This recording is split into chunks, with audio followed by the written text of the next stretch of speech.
All right, YouTube, we are now live. I Ooh. appreciate everyone for watching this and joining in.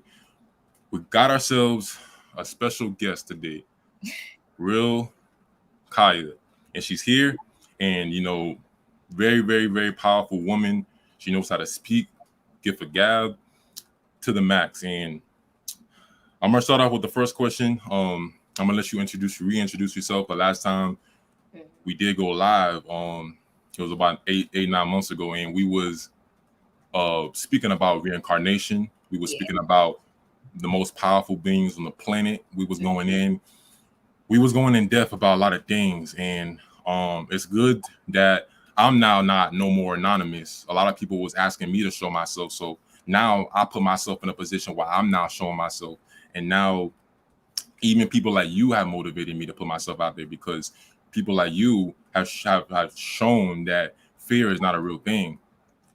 It's a false illusion. So I'm gonna start this off with asking you what initiated your awakening. But first, let me ask you. Introduce yourself though. Okay. Hi, y'all. Y'all seen me on here before. My name is Real Kiyaaa. I have started this journey of me finding myself and aligning my spiritual and the physical life together so I can be able to move forward in a blissful life. And I've been sharing that with y'all and my experiences of what I think and how I've been feeling about life. And I'm just doing what I love to do and being the real me. So when I start being the real me, I start making videos about my thoughts and what I've gone through and what I'm feeling, what I've been feeling. It's just so many people connected to me, and I'm just grateful that I can come on here and talk to y'all about that journey. And I'm glad that I'm glad that Beyond 5D has been doing that also. Where I want more people to feel comfortable being in this vibration and don't be afraid to feel, different and think different and question things. So we're both doing that, and I hope that this inspires y'all to step outside of the box and do what you actually want to do and be you. That's the whole goal and journey for me, and I'm sharing it. Yeah. All right. So, what initiated your awakening? Oh, okay. So I had two awakenings, really. I had a spiritual awakening, and then I had a physical awakening. Mm, So the first time I went through my spiritual awakening, I think I was like 7 years old or something, because I grew up in a household that was non-Christian. So I got to, ask questions and believe in whatever I wanted to believe in. And I was told to meditate and told to do, different things.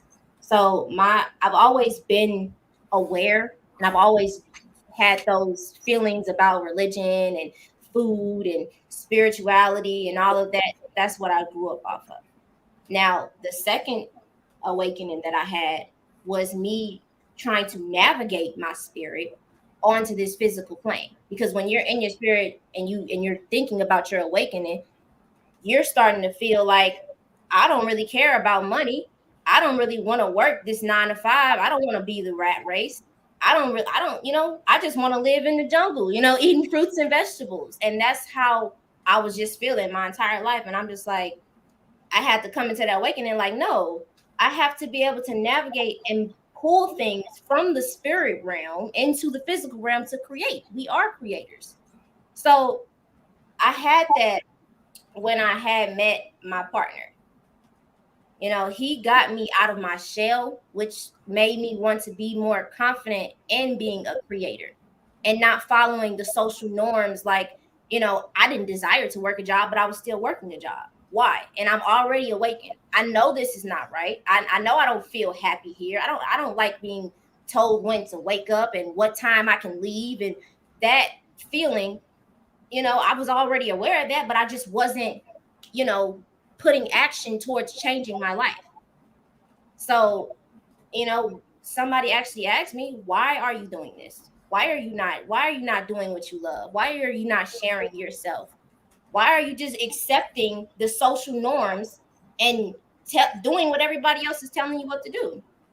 So that awakening that happened for me was when I had met my partner, and he was seeing how vocal I was. Y'all see the videos that I've been posting. I've been talking about this type of stuff for the longest, but I never actually, you know, used my creative energy.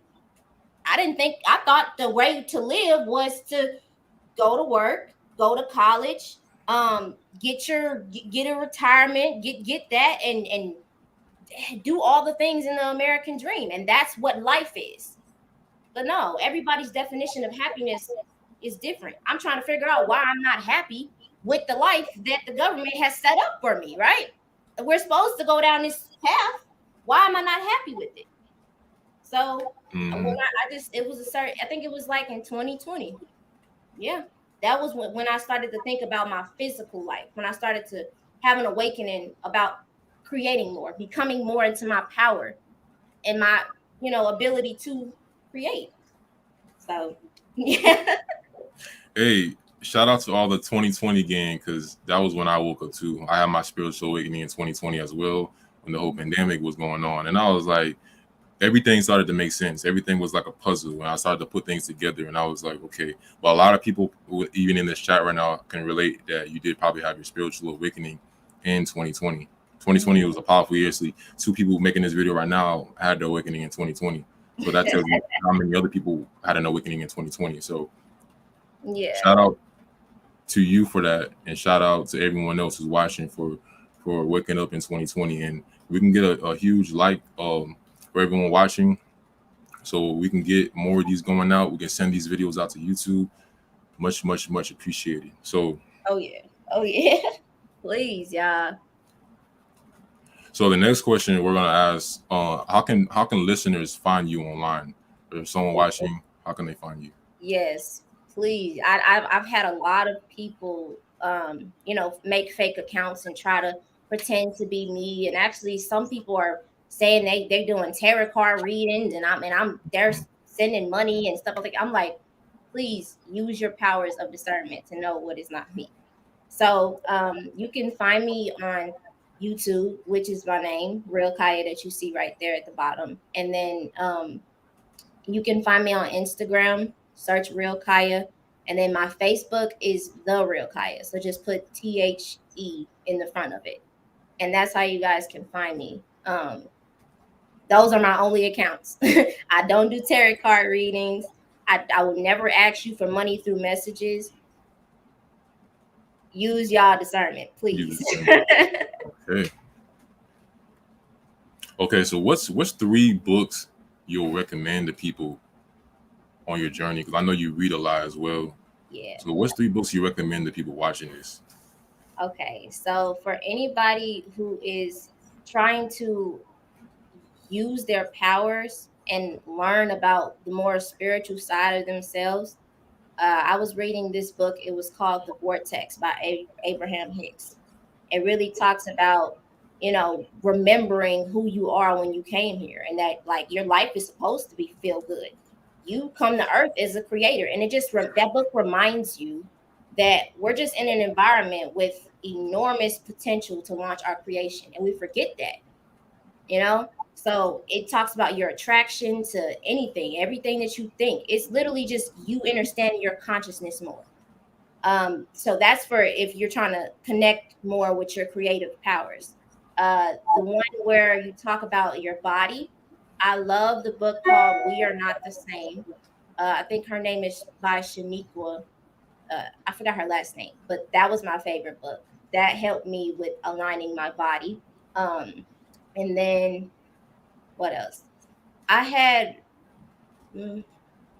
well, The Matrix is kind of coming down, but I had read a couple of books about your stance in the government, knowing who you are and knowing your power, and stop feeling like helpless, that you don't have any control over your life. So I have read this book called The UCC Connections.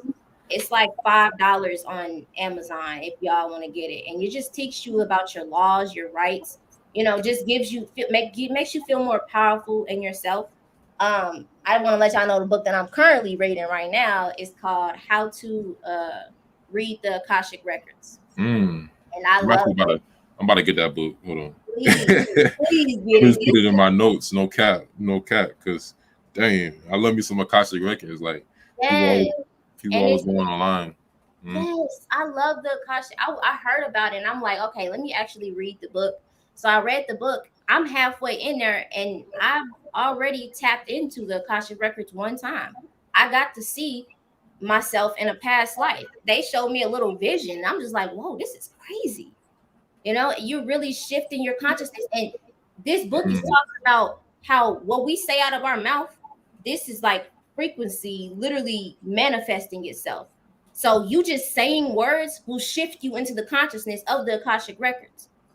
So Also, it teaches you like certain words what to say. yeah, it's like Oh. a pathway, a bridge Mm. that you intercept through your voice. You know, and it this is opening up a lot. I'm glad I got to see myself in the past life. I never thought I could be able to do that. And it makes it possible for anybody, really. So y'all get that book too. Wow. Wow. Mhm. That is some deep stuff. Yes, I tapped into a past life. I'm like, whoa, this is crazy. Yeah. Yes. Yes. Yes. And then when I looked myself up, I looked the name up of the past life, and it was an actual person. I'm like, okay. Wait. What? Were you really? Yes. I was Oh, vision of that's me. that's deep. Yes, I did. That's how powerful the book is. I'm Yeah. halfway into it. I'm not even done with it. Yeah, I'm definitely putting down my notes. I'm going to copy that because I've seen my past life a few times, but I never knew like who it was. But to find out it's like the exact person that's deep.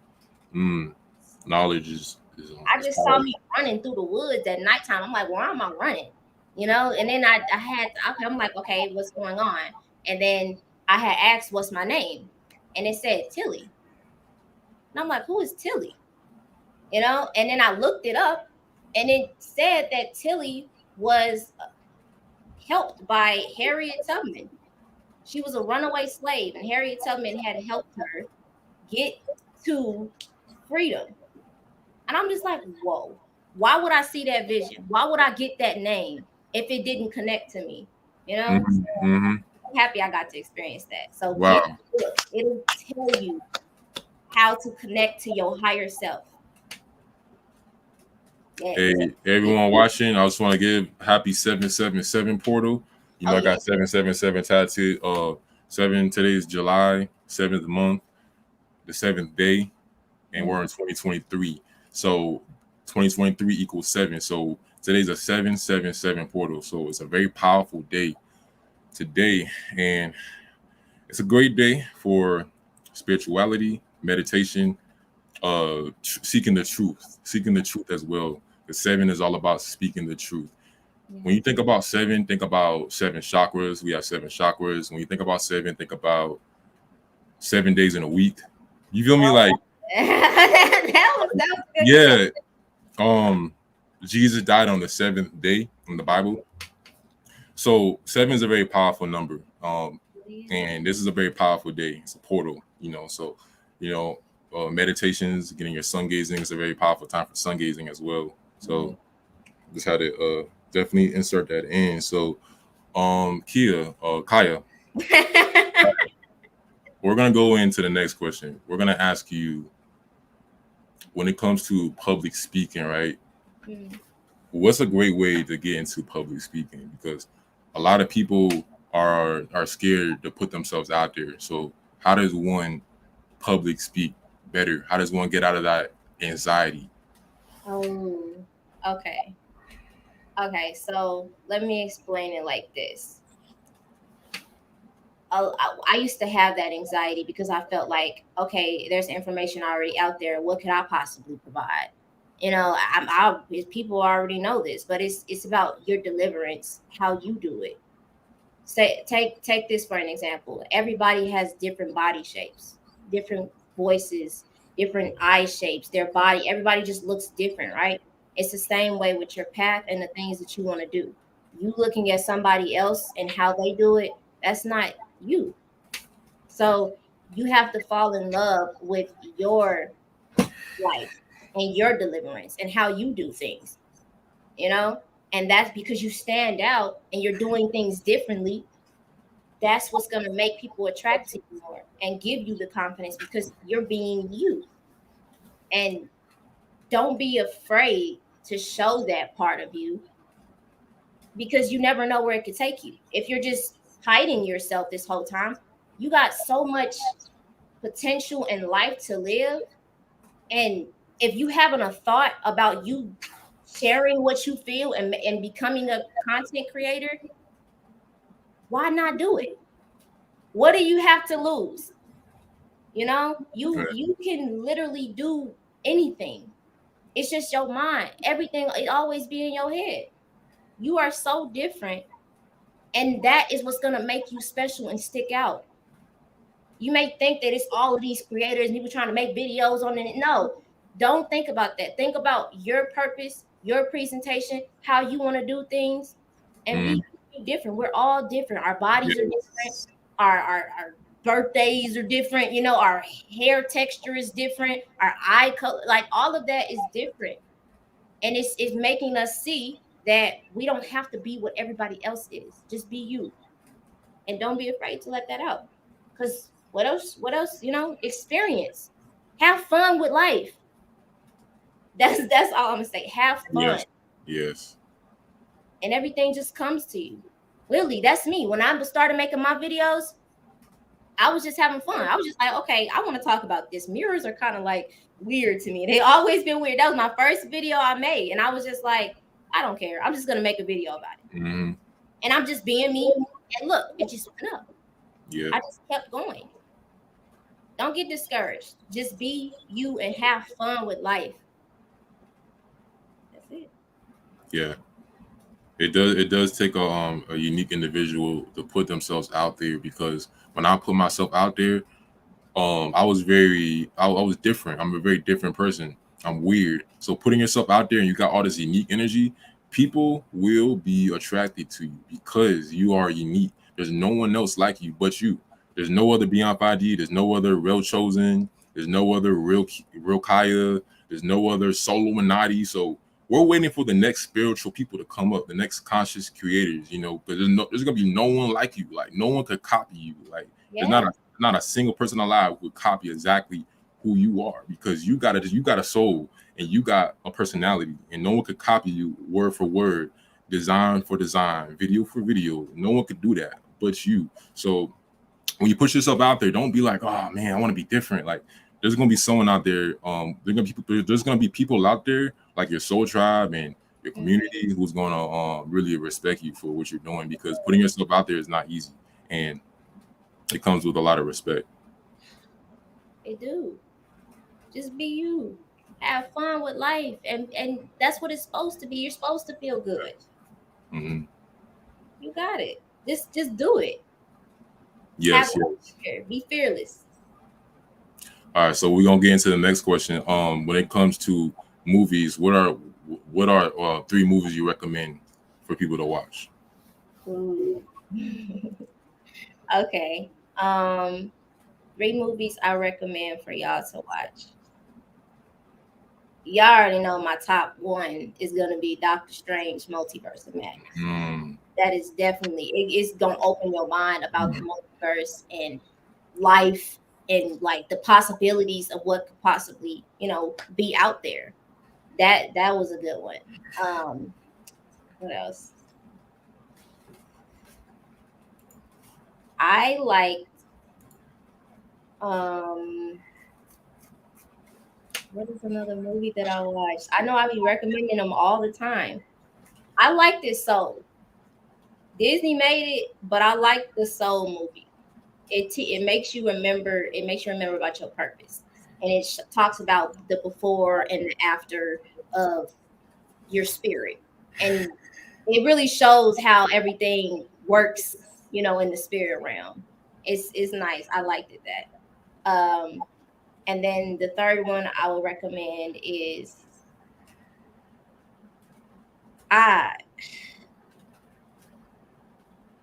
it's a TV show. I can't really even. It's a TV show. I'm always watching TV shows. Okay, what is it? That goes in. Yeah, what is it? Okay, so I have a couple. The Okay. Last Airbender is gonna teach you. Ooh. Watch it. I don't care if you're 40, 50, watch it. It may look like it's a kids' TV show, but it's teaching you more about spirit than any other TV show I've seen. Um, I've always been a big fan of anime. I've watched this TV show called Naruto, and that's my favorite one. That's why it's on my phone case. And it talks a lot about earth and connecting to your chakra and your energy. Um, yeah, that's what I gotta recommend right now. That's what I'm looking at. I gotta get on that one show that people were talking about. It's called Lovecraft Country. Lovecraft Country. I watched like 4 episodes of it. Is it good?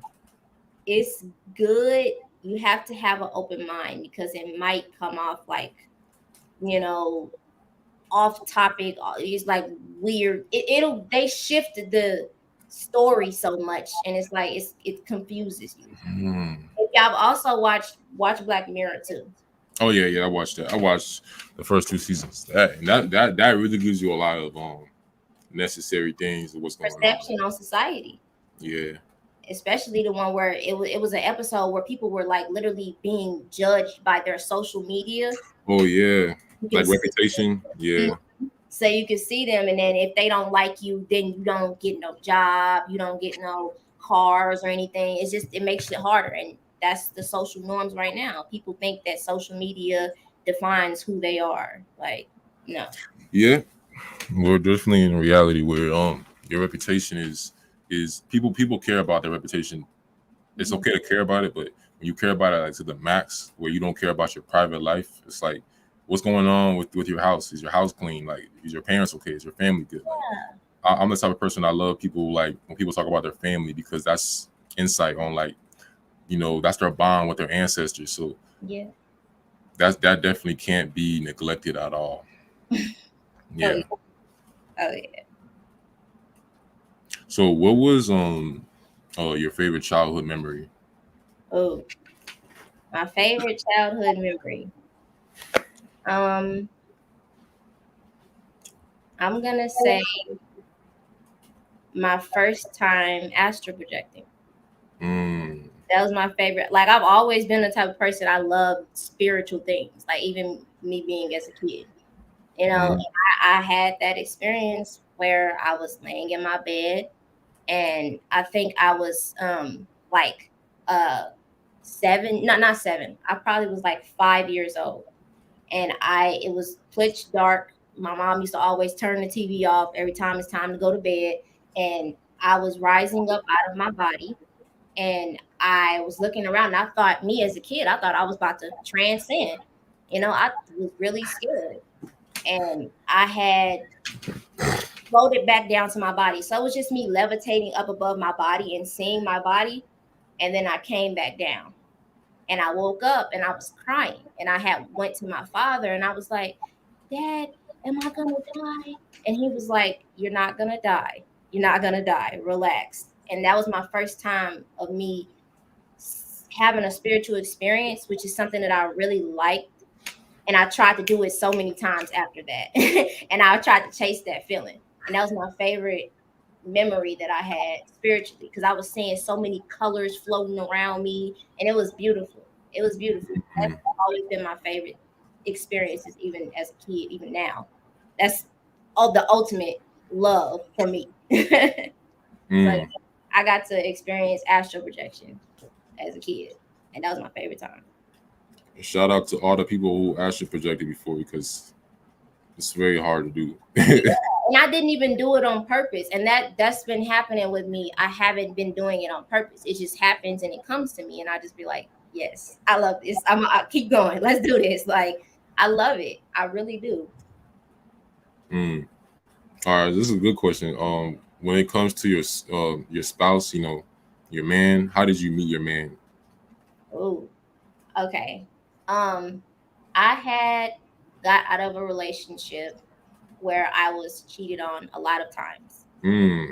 I am an empath, and because I didn't know my powers of empathy, I never knew how to have boundaries and understand that, oh, somebody's actually taking your energy. So after that period, I went into isolation. I didn't talk to any dudes for a whole 2 years. I didn't want to talk to anybody or do anything. The way I had met him was, I feel like I met him through my spirit first, because I had a dream about him 2 days before I had met him. And some type of witch, she wasn't like a witch, she was like a spiritual goddess. And she told me, she was like, oh, he's ready and he's about to come into your life. And I'm like, who are you? Because I was having this dream where I was walking into this spiritual shop and this lady just told me he's about to come. So I'm like, okay, I know he's about to come. 2 days later, I'm walking into Kohl's. Never go to this store. Never, ever. Just wanted to go there. Walking in there, he's walking out. And I always get compliments. Dudes always just be like, oh, you look beautiful. And I'll just be like, thank you, and keep walking. So he said that, he was like, you're glowing. Right after I came out of sunbathing, I walked into Kohl's and he said, you're glowing. I was like, thank you. And I kept walking. He was like, wait a minute. Can I talk to you? And he had a camera in his hand. So I thought he was like a YouTuber, and I thought he wanted to like interview me or something. So then we got out on the front and he was just talking to me. He was like, yeah, I'm trying to take you out. I can pick you up at around 7. I'm like, I don't even know you. You doing all of this right now. You're trying to take me out and see me so quickly. I don't even know you. You can get my number. I was like, you can't take me out because I'm a vegetarian. Like, I don't think that's gonna work. I'm like, I'm done. I'm not talking to no more meat eaters. I can't do it anymore. So, yeah, he was like, oh yeah, I'm a vegetarian too. So I'm like, oh, okay. So then we just start talking, and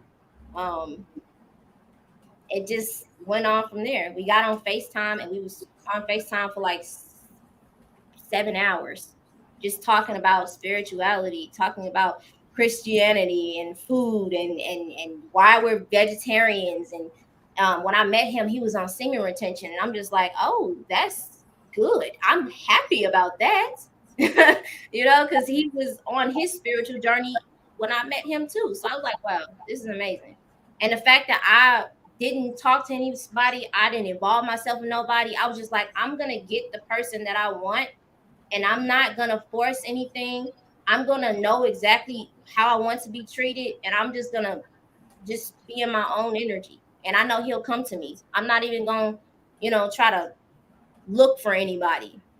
So yeah, we had met through just walking in and him walking out. And that was crazy because I never went there before. And I haven't been there since. I never went to Kohl's. I never went after that. So I feel like it was just like a divine entrance to each other, because he was walking in and I was walking out, and that spark just came on. And ever since I had met him, he actually motivated me to make more videos and actually come out of my shell and question things, about physical reality. Like, just I'm helping him with his spirit, and he helped me with the physical realm. So it's like ever since we met each other, we just always continue to elevate. And that's what's supposed to happen when you with somebody. You're not supposed to just stay in the same spot. Y'all keep elevating each other. And that's what I love about being in his energy. He told me, you need to do this. You need to talk about this. You know how many people want to listen to what you're saying right now? I used to have car rides with him all the time. We would talk about aliens, multiple dimensions, the sky, and what the inner earth. And we was talking about how dinosaurs could have been dragons. And it was just a whole lot of those type of conversations. He's like, people want to hear this. You don't think he was just motivating me because he was a YouTuber already. So he had that confidence for himself, and I was just like, oh, I can actually do this. And he made me do it. So I was like, yeah, I like this. I like this relationship. I like this connection, because we always pushing each other. We always elevating. So yeah. That's very powerful. Would you say this is like a soulmate connection, twin flame connection? Yeah, I know it is. Okay. I know it is. He has to be my soulmate. And I can't even explain it. it's like you feeling easy. Like we've never had bad communication. We've never lied to each other. We never broken up ever since. We never stopped talking to each other through the whole time. When you have that instant connection and that instant feeling where you feel safe with this person, like, when you start talking to somebody and you feel the vibes and it's kind of weird. You don't know if they're talking to somebody else. You don't know if they're being honest, and you trying to figure out who they are. And it wasn't none of that. It was just easy. Yeah. Like, I felt comfortable with him. You feel a certain comfortableness. I like what you said about that, about feeling safe. Yeah, because if you're around someone, it's all about feeling safe, feeling in your root chakra, and that can tell you a lot about like if you need to be around them. Because if you don't feel safe around anyone, you shouldn't be around them. That's like if you don't feel grounded around someone, that's like a bad sign, So Oh man, like I've been, I told you about my last relationship. I was just always on my toes with him. Like, I couldn't tell what he was going to do. Like, it's just a new thing every month, and I'm just like, I can't live like this. I don't want to do this. This is not who I want to be. I don't want to be frustrated or stressed like, be honest, communicate. And some men don't know how to communicate. Like, it goes both ways. It goes both ways. Even some other women, it goes both ways. But I've seen it. You're right. Oh my God! Like, if you are in a relationship and the communication's off, everything's off, because it's easy to think bad things about your partner when they're not talking to you. It's easy to think they're like out here doing something crazy because you're not speaking to them. So that's why it's like constant communication is very, very important when it comes to relationships. If you're not constantly speaking to them or constantly receiving something, it doesn't mean, when I say constantly, I'm not talking about every hour. I'm talking about every day. Because if you don't hear from your partner in like 7-8 hours, or maybe say like, be realistic, like 24 hours, you're gonna be like, okay, Yeah, that's what I'm saying. I would have situations like that, like even just trying to talk to people, like it didn't feel connectively. I didn't feel safe, and it's even with me being a Gemini, and I have good communication skills. All you have to do is tell me how you're feeling, and I will respect you more for telling me that you are feeling this, instead of being angry that you're deciding to not talk to me anymore, or deciding that you want to talk to another girl or anything like that. I'm 100% straight with that. I tell them like all the time, if you ever see another goddess and you like her or whatever you want to do, let me know.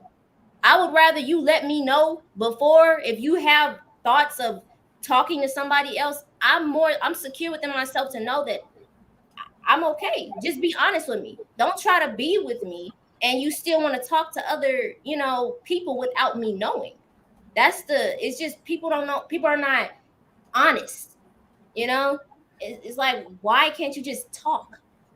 It all goes down to that communication. Like, I'm very strong in my relationship to where I don't need to. I trust him, and a lot of females go into relationships and don't have trust issues, and you're still with that person and you don't even trust him, and he didn't do nothing to you. You might still be holding on to trauma from a past relationship, and it's like, you just gotta stop doing that. Like, he didn't do anything to you. If somebody didn't, like, as me, I was in a relationship where I was cheated on a lot. You think I'm gonna go into another relationship with that same energy and give that anger and that trauma to that king? No. I'm gonna fix myself. That's why I had that 2-year period. I don't want to talk to nobody. I want to figure out why I let this happen, what happened, why do I feel this way, heal myself. So communication is the most always the problem with relationships. Yes. I talked to many women and they always say like, hey, I'll ask them, I'll be like, hey, so what's like, the most important thing in a relationship? And they'll be like, communication. Like, if you don't communicate, it's game, because some people also are like just are scared and insecure. So that also you have to heal your insecurities, because if you're too insecure, you're gonna have troubles with communicating. So it's about healing insecurities as well. So you during those 2 years, you was able to heal those 2 years when you didn't.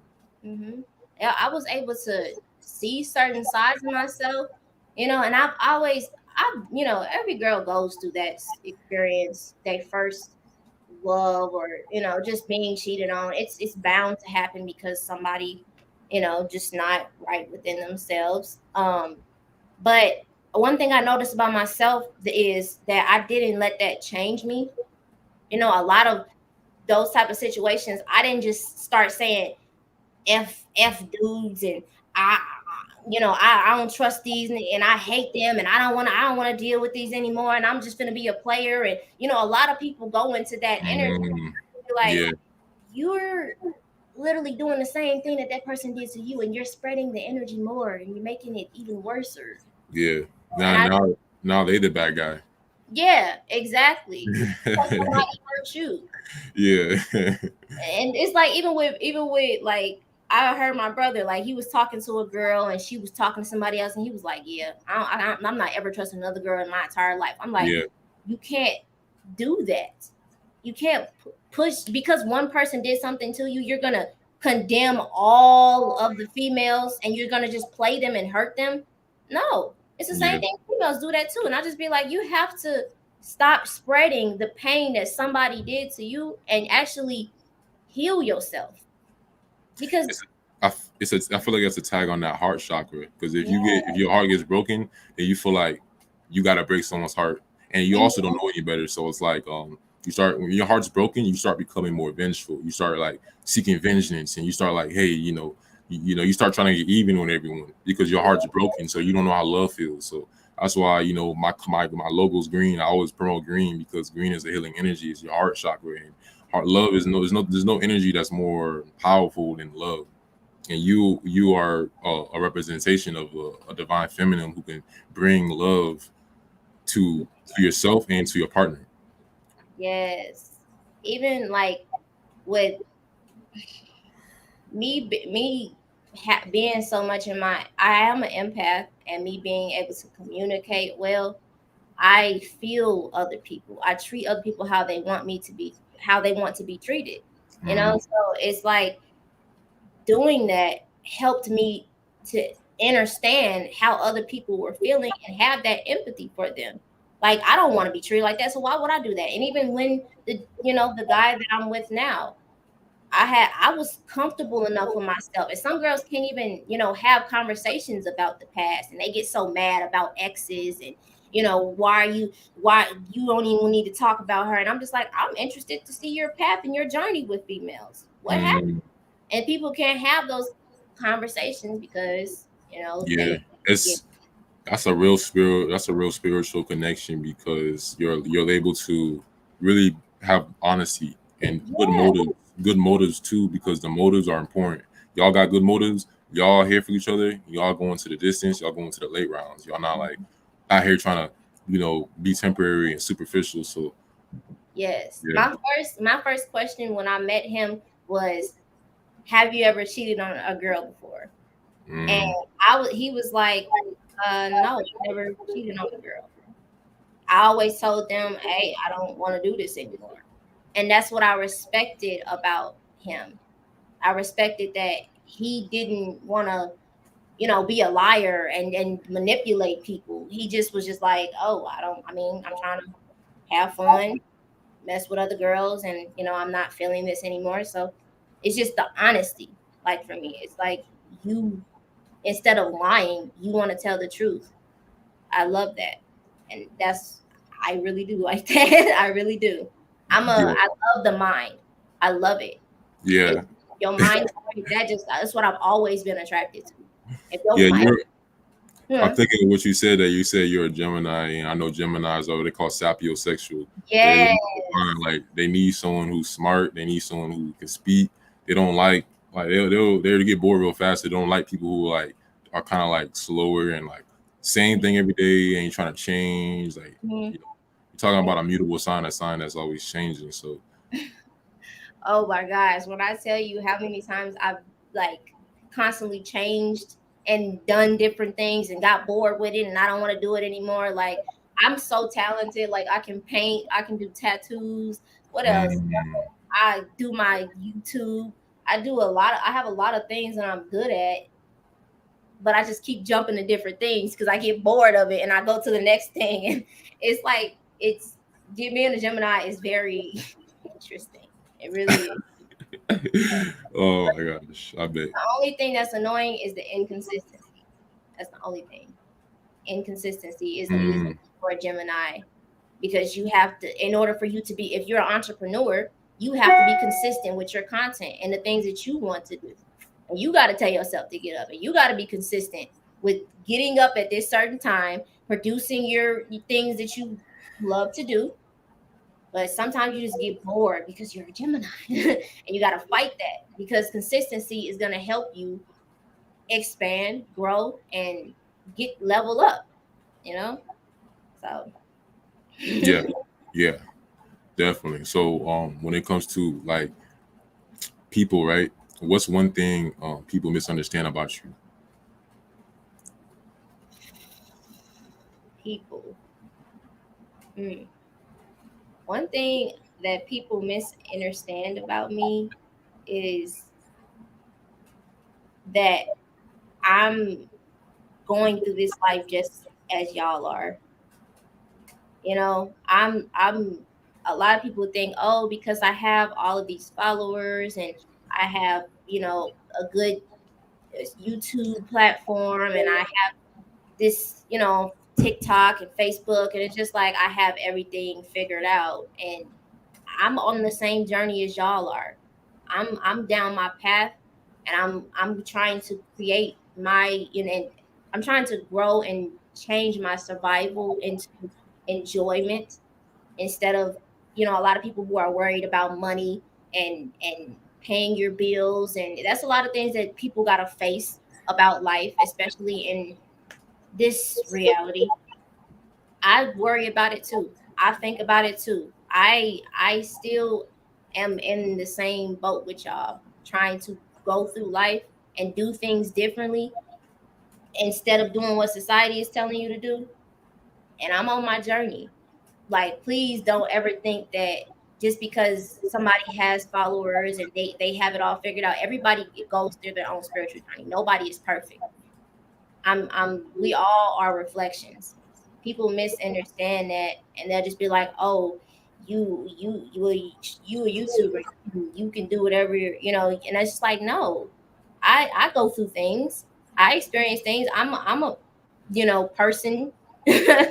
So I feel like people get that construed it. Like Yeah.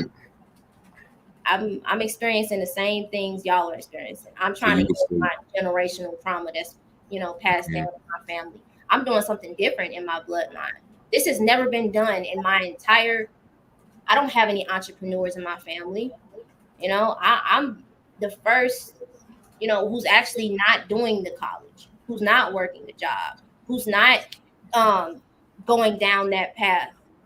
And a lot of people in my family, they're just like, oh, what is she doing with her life? She's gonna throw away. She's so smart. She had a 3.7 GPA in high school, and she had a what did I have? I had a what's that thing that you get when you get out of college?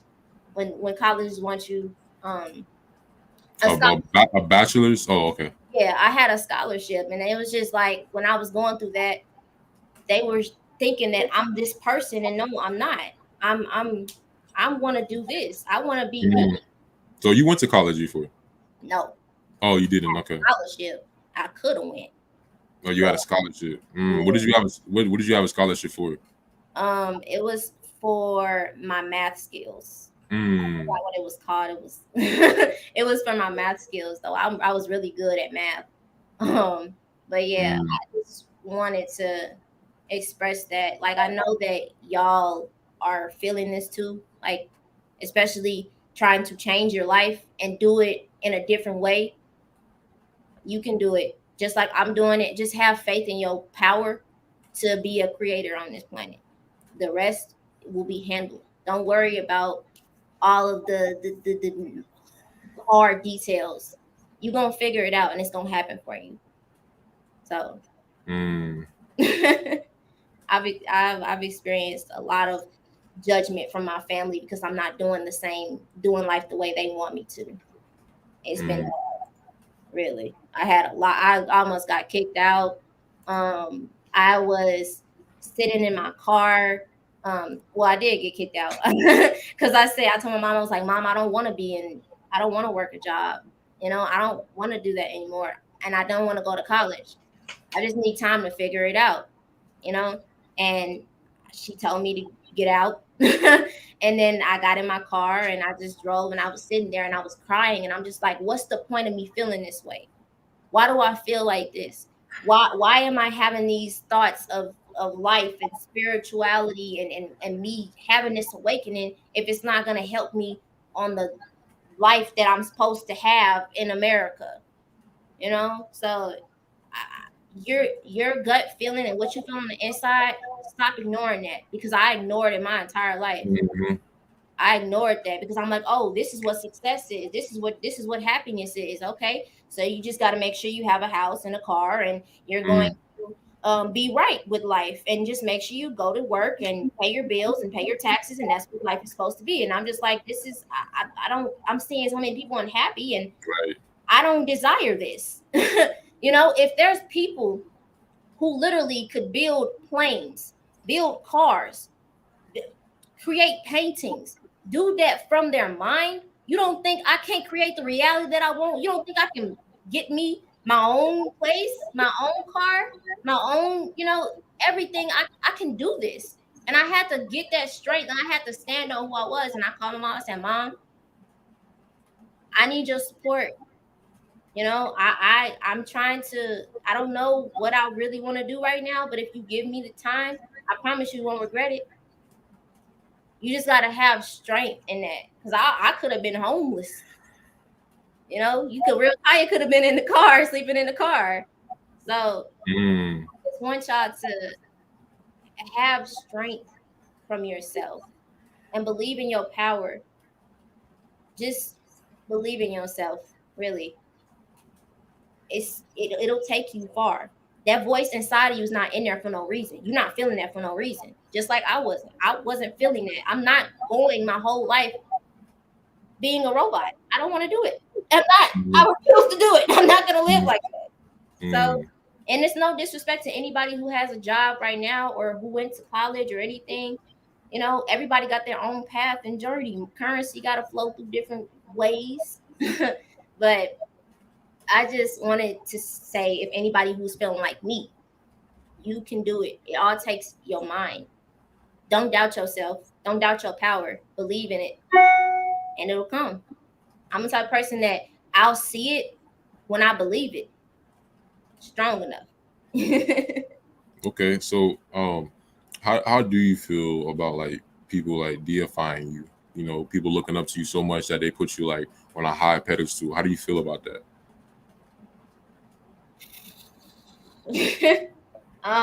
Being put on a high pedestal, I experienced that on TikTok when I was people were expecting me to talk about certain things and I couldn't talk about this, and like just putting me in a category and saying that this is her and this is, and it's just like you can't define a person. You're trying to box me in when I can talk about anything. I could do anything. You're putting You shouldn't think, oh, is the audio working? Oh no, you good. Okay, I just want to make sure. I Mm. was saying that you shouldn't really look up to anybody. It's you. We all are reflections. This is I'm you me. We all came from one place. We're just having these different experiences. So it's a lot of situations that's going on where people are looking up to these spiritual talkers and leaders and trying to get them to save them and say, oh, we're going to take down I don't know if I can say this, government. We're going to stop all of this. We need to, what is they doing? We supposed to be marching and doing all this crazy stuff. And it's just like, you got to be that change for your life. So I want people to not give away their power by trying to look at somebody else. and just create your own power. So yeah, I've had a lot of experiences on TikTok where people would say like, "Oh, you can't talk about that. You should delete this video. This is not the Kiyaaa that I know." And I'm just like, I'm gonna change. I'm gonna evolve. I'm not gonna continue to stay in this hate and this anger, and I'm gonna grow and do more things. Like I'm working on music for myself, and I'm doing a lot of different things. Don't box me in, and don't box yourself in, and to yourself. You have to be your own leader. You know, I'm look, like I said, I'm experiencing this life just as y'all are. Okay, people are gonna make mistakes. People are gonna, you know, trip up and go through experiences. It's all a part of life. Everything is not. People are so much in perfection. Your journey is perfection. What you experience, that's you. You are perfectly designed for your life. So yeah. So, Kiyaaa. I'm glad I get to see you now, like on the video. Oh, yeah. That's one of the main reasons why I put myself out there to connect. People can connect with me better when they see the face, not just a logo. Mhm. So it was a big move, a big brand move. Yeah. Okay. So the next question, what's one failure you made in life, and what did you learn from it? Failure that I made in life. Mm,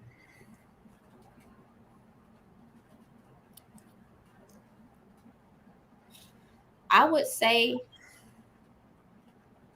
not being my true self. Um, Me, because I'm an empath, I always catered to everybody's feelings, and I felt like I was giving a whole lot of energy and concerning to everybody else's needs, which made me forget about what makes me happy and what I want to do. So I always felt like everybody was just continuing to feed off of my energy every time. Everybody just wants to come to me and talk to me, and I need you to do this, and I need your help with this, and it's just like I forgot that I needed to care for myself. I needed to set boundaries as an individual. The the most That's where I feel like I failed in myself, because I forgot. I didn't know how it felt to actually put myself first. I didn't know how to understand my feelings, because I would come in my room and I would just sit there and I'm just crying, and I'm like, why am I crying? These are not my emotions. This is somebody else. I'm feeling the effects of everybody else's energy, and I can't even figure out who I am. I had watched this TV show. It was called The Winx Fate. Uh, that's what it's called, The Winx, and it was a live action version. And they had this character, and she was an actual empath, and she would put her headphones on a lot because she didn't want to hear or feel everybody else's emotions. So then, um, she was basically trying to it showed me that I needed to create boundaries for myself. If I don't, then I'm just going to feel drained. And what did I learn from myself? I'm helping everybody have these self realizations about their inner work and their life, and where they need to do, and helping, just even with being a big sister, helping my mom and helping everybody else in the family. But what do I have to show for what I did for my growth and for myself? When I started making my videos, that was the one thing I did for myself that was of my own energy. I cared too much about how other people felt. So my whole day would consist of what other people and serving other people. So it's like I feel like I failed with trying to help too many people and not help myself. And I thought that was normal, but it's not. So if you're an empath, you need to take some time to yourself. You need to actually close the door understand your own feelings and what you wanted to do and how you felt, because you start to forget your own individuality when you're an empath. So that was a real awakening thing for me, because I was spending my whole day just helping other people, catering to their needs and their feelings. And they was like, Kiyaaa, Kiyaaa, Kiyaaa, Kiyaaa, Kiyaaa. And I'm like, at the end of the night, I'm like, why am I so upset? Why am I having a panic attack? Because what is going on? And I was just holding myself back. That inner voice in me that I didn't want to do this, I didn't want to do that. And it was hard for me to say no to anybody because I cared about how other people felt and what they were going through. But I had to realize that I can't keep, trying to tend to everybody else's emotions. I ain't even dealt with myself yet. Mm-hmm. So learning my powers of empathy, everything happens for a reason, but I wish I would have knew about that. I wish I would have knew how to handle myself as an empath, especially being in relationships and being in, having friends and stuff like that. My whole days was consistent of everybody else and not doing stuff. Yeah. That's that real air element right there. That's the air element. It's just socializing and learning like to the max. Yes. Oh my gosh. So, what's a way for people to utilize their throat chakra better? Because you have a great throat chakra, but people look up to you when it comes to your voice, and that's like to come on like these platforms and to like speak. You gotta have a great throat chakra. You gotta know how to speak certain tones. You gotta know how to literally speak the truth. So, what helps you to utilize your throat chakra, whether it's on a daily routine you do or something you practice or prayer you say? What can you get to the audience watching? I had to get in my throat chakra when I'm about to record and I'm about to make my content, or if I'm about to go live, or if I'm me doing this right now. Like beforehand, when you're trying to connect to that, what helps me is moving my body, like just getting to that, like dancing, just bringing your energy up so you can feel comfortable speaking, and moving my body has always helped me. Like I would listen to music and I would just dance around and just like get into my playful energy, so you can just be able to just be fearless in what you say and speak. Kids, they very blunt. They'll say anything because they're in that energy of freedom and playfulness. So a method that I do, I just like I'll just dance, jump around, just connect to my inner child so I can be able to speak and feel comfortable just letting it out. Another thing that I also do is I scream.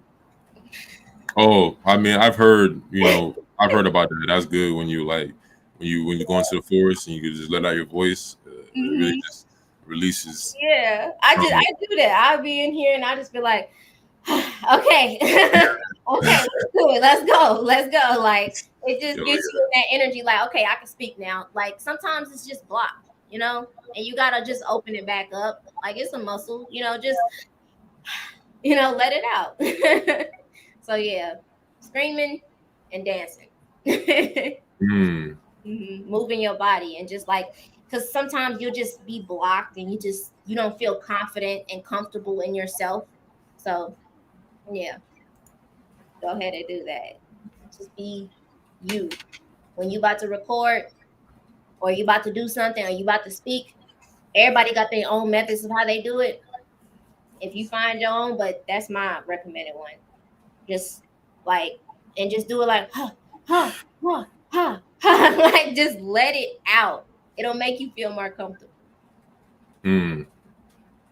All right, everyone watching. I appreciate you guys for joining in. Make sure y'all hit the like button, share this video to 3 people, help us out. You know what I'm saying? But next question we're gonna go into, Kiyaaa, what's the best compliment you've ever received about yourself, whether it's mentally, spiritually, physically? What's the best compliment? The best compliment. Ooh. The best compliment I received was from my mother and my sister when they made me when I would tell them like what I was experiencing, especially in relationships, and they were just like, when I was leaving and I was doing my self isolation, they had told me, it was like, "Oh, you're not talking to anybody." I'm like, "No, you should be a player right now, Kaya. He broke your heart. Get outside. Go ahead and have some fun. Do some crazy stuff." And I'm just like, I don't desire to do that. And I was like, well, I'm glad that you have that heart and you didn't let none of those experiences change you. They've always looked at that, and they just when they said that, it made me feel proud of myself. And not letting negative experiences shape me and change me into a negative person and spreading that negativity. That was the best compliment somebody said, what my family had said about me. They were actually happy that I don't act, the way they do when they go through situations. Like, I handle things differently. They're like, Kaya, you just be so calm, and like you don't really do anything bad. I'm like, no, I don't desire to, be a player. I don't want to do that. I never have. So, um, Mm. another thing, what I need to start noticing more about myself. Uh, this woman, she had compliments me. She was like, "You have a beautiful body." And I never, like, for me, I don't really have no ego. So when I look in a mirror, I don't just be like talking to myself and say like, "Oh, I look good." I don't I don't do that. And I just be, like, "Oh, I'm pretty." Yeah, like, let's go. But then when somebody complimenting me on my body, it was like, "You have a beautiful body." And I'm like, "Thank you." Mm. Because a lot of women are a little insecure about, their body, their stomach, their back, Mm. their butt, anything with their body. They're just, they're afraid to show it. And I don't pay attention to myself more like that. I just be like, okay, I'm just in this vessel. But when somebody actually complimented me on that, they was like, "You have a nice body." I was like, "Yes, thank you." I needed to hear that.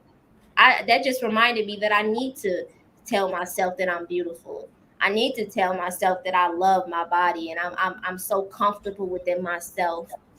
Because when you're a girl in high school or middle school or anything like that, you just have all of these opinions and you want the nice body that they're showing on Instagram, and you don't think that you're enough, and you just have to find that security within yourself. And it's nice to hear, and when you get compliments about yourself, I just be like, "Oh, really?"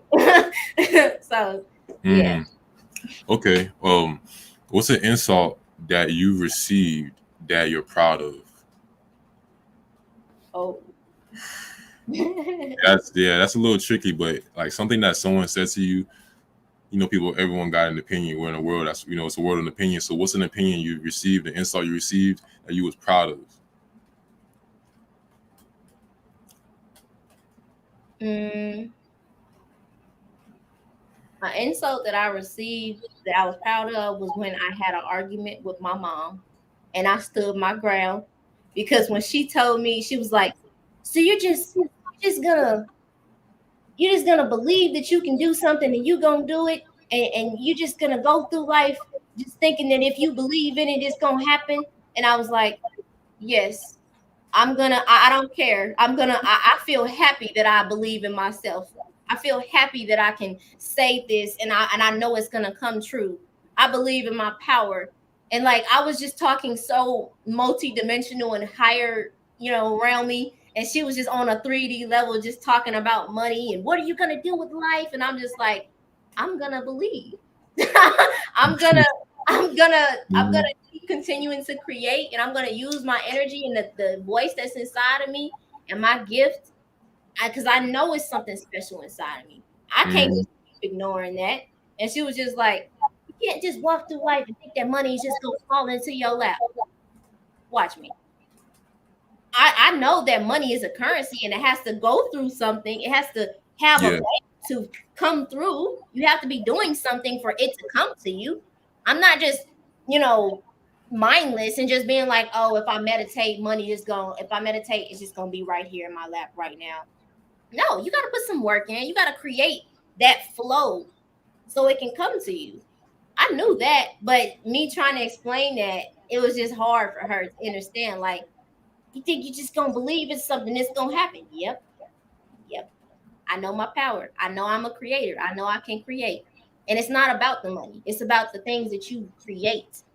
Don't think about, oh, I need the money to get your own place, or you need the money to get your car. You need the money to get your computer or this camera that you want. Think about the camera. How you gonna get to the camera? Because somebody could give you the camera. Somebody could sell the camera. You can find it sitting on the side of the road or something like that. You never know how you gonna get these things. It might not be through money, but it's the abundance. It's that you're connecting to, that energy, everything is just coming to you. It's just flowing to you. And I believed in that energy. So she was just like, that was like, my siblings was laughing at me because they didn't know like what I was talking about. So I was just like, yes, I believe in myself. I know I'm a creator and I'm going to create.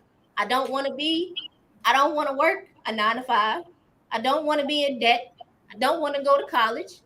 So I'm going to follow the voice that is inside of me and the energy that I've always felt.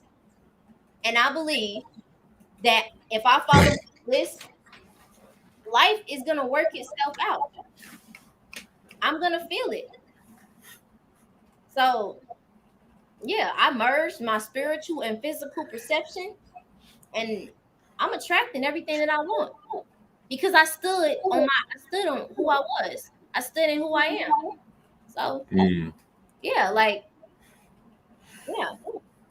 didn't even know like people could, you can make videos and it's so many different ways you can get, currency and flow instead of doing what, the whole normal things. But you know what you attract to. So it was just that was a funny thing for me to be proud of.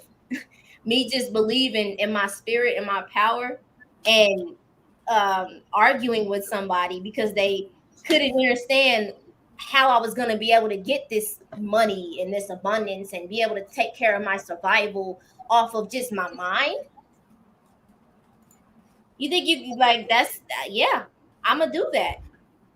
And you may not understand that, but I do. And I feel proud of my power. I know I can attract it. I know I can do it. Okay. I like that. I like that perspective. Powerful. So when it comes to the foods, I've been looking at your story, and I noticed on your story that you've been going fruitarian. It looks like Kiyaaa is going fruitarian. So when it comes to people watching right now, why do you feel better going only fruits? Like, what makes you feel better about only eating fruits? I don't feel heavy. When I used to eat, I was a vegetarian like 2 weeks ago. I was vegetarian for a long time, like 7, 8 years. Okay, so you were still eating like your yogurts and milk? Oh no. I was milk, all of that, just but it's like, the bread and the other stuff, like But when I started to eat just fruit, I started to feel this lightness, and I started to feel more energized. I started to feel easily focused more. My mind wasn't all over the place. It really makes you feel good. And I was surprised at myself because I was trying, like, I became a vegan before, but then I went back to being a vegetarian. So like I was just like, this is hard. This is a lot. So I went back, but now that I'm feeling this I'm feeling this energy of just, I don't really want anything processed. And it's not feeling. I'm not feeling it right now. Yeah. So yeah, the fruits is just like cleansing me out, literally. And I haven't had period cramps I used to have them a lot, and it hurted so bad. And I used to be so mad because I don't like taking pills, to try to like help me with the pain, and that was the most annoying part. And I stopped feeling cramps. I'm like, whoa, this is crazy. I didn't know I could stop. I thought this was something that you just feel as a goddess, but no, you can actually stop your cramps. Yeah, I've heard of many theories that if you really go like if your diet is really good enough, you won't have no cycles. Yeah, yeah. I noticed mine's used That to be. true? Like, Yeah, do you know any women that have no cycles? Or I've heard this from one person, so it could have just been off speculation, but I saw a woman. She said that she stopped having her cycle. I saw it online. I'm not gonna lie. I think um I've gotten mine's down to like 3 days. It used to be like 14, 7, and then it went down to 8. So I mean, I think it's just a time thing. Like you just have to merge yourself into that. Like the fact that I stopped feeling cramps, I know I'm on a journey to stop it all together. So yeah, I haven't heard of that. I've seen one woman say that she doesn't experience cramps or periods, and I said, must be nice, you yeah. know. Hey, I'm kind of shout out to all the kings watching because we don't have to experience those type of cycles like that. It's annoying. It Yeah. really, you have to be stronger. Like even when you're connected with your spirit, you start to feel that energy start to come to you. And you know how they say women get emotional, you're sad or you get angry or you're just short tempered at that time. You know, a goddess who realizes energy in herself, you fight it more. You're more balanced. You start to understand, okay, this is not you. This is just a wave that's coming, and you got to be able to fight it. Don't feel angry. Don't push it onto somebody else. Just be calm. It's not you. It's something else. It's probably the energy that you've formed up throughout the entire month that you've been holding in, and now that this gateway or this portal has been opened, everything's just flowing through, and you're just short tempered. That's all it is. So when you're a lot of women are emotional during that time, but if you are doing your shadow work and you're meditating and you're taking care of your mind, and anything that bothers you, you're addressing it right then and there. You're not holding in that pain or that frustration. I feel like your emotions during that time of your period, it'll be cleaner, better. You won't be so angry, you know? You'll be more controlled with your feelings. Okay. Okay. If you had to eat one meal for the rest of your life, what would it be? Ooh. One meal? Mm-hmm. Just one meal. One meal. Like, so this meal has to be one of your favorite meals, something that you've enjoyed. Man, my favorite meal, I'm not gonna lie. Well, when I was a vegetarian, my favorite meal was macaroni and cheese, sweet potatoes, and Mm, green, and vegetarian. I used to make this vegetarian stuffing, just mm, the cornbread with vegetables in it, and all of that flavor. That was my favorite meal, and it is my favorite meal to this day. Um, as me being a fruitarian, I think that's what it's called. yeah.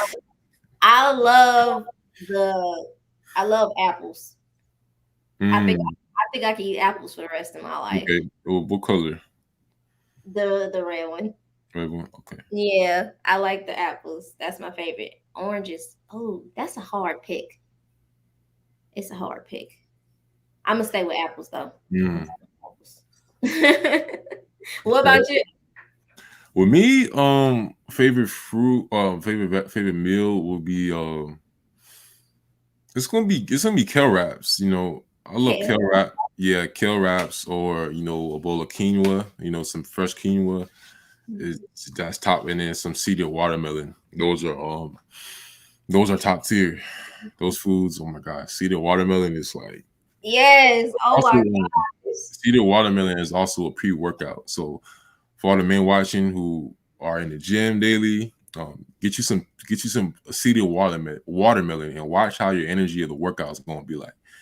Like next, like second to none. Like for real. Like I've been consuming just watermelon before I work out, because if you're vegan and you're alkaline, it's going to be hard for you to sometimes maintain a certain amount of energy for you, because you might, especially if you fast, you're not going to have a lot of physical energy. You're going to have mental energy, but your body pushing weights and all that is going to be very exhausting. So seeded watermelon for even women. So if you work out, seeded watermelon is like one of the best things you can consume when it comes to energy. Quinoa and yeah, that will get you right. Because I be going to the gym too, and I just be like, I'm not drinking no energy drinks. I be trying to go off just straight my own energy. Like, I'll take me some sea moss. That really helps. Like, I Yeah, ain't watermelon would do something. I'm gonna try that. yeah, because it's hydrating to the body. And hydration is important when it comes to working out, because I think it was a study like 70% of the world is dehydrated. People are walking around like we got our teas. You should be drinking something, even if you're watching this. You shouldn't just be eating all day, because your body needs certain amount of liquids to flush out the toxins. So this is why people like Yaki Awaken, they really preach, drinking your teas and your liquid fast, because our bodies is made out of water. So drinking a lot of teas is going to make you more powerful. It's going to give you a higher vibration. Yeah. Yeah. Yeah, them teas, them I'm teas. gonna try that. I'm gonna try that. And teas are very important. I did not like tea when I was a kid. Mhm. I didn't like tea when I was in high school. I'm trying to get into tea for myself. I never really liked it. I'm like, oh, it don't really taste like, I don't know. But I've been thinking more and not eating or drinking things for the flavor. I know the effects and the goodness that it's gonna bring to me.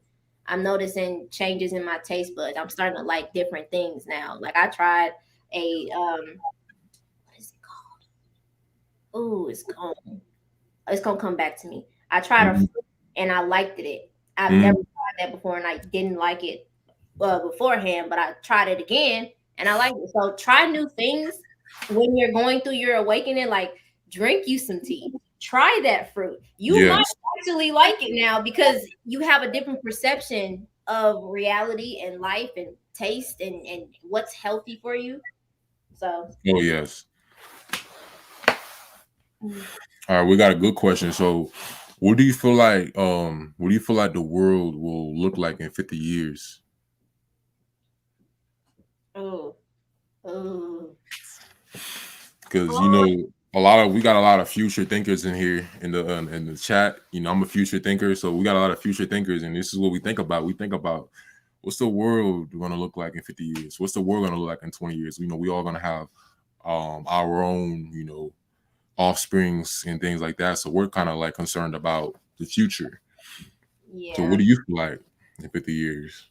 In 50 years, I feel like there is going to be a lot of more integration technologically.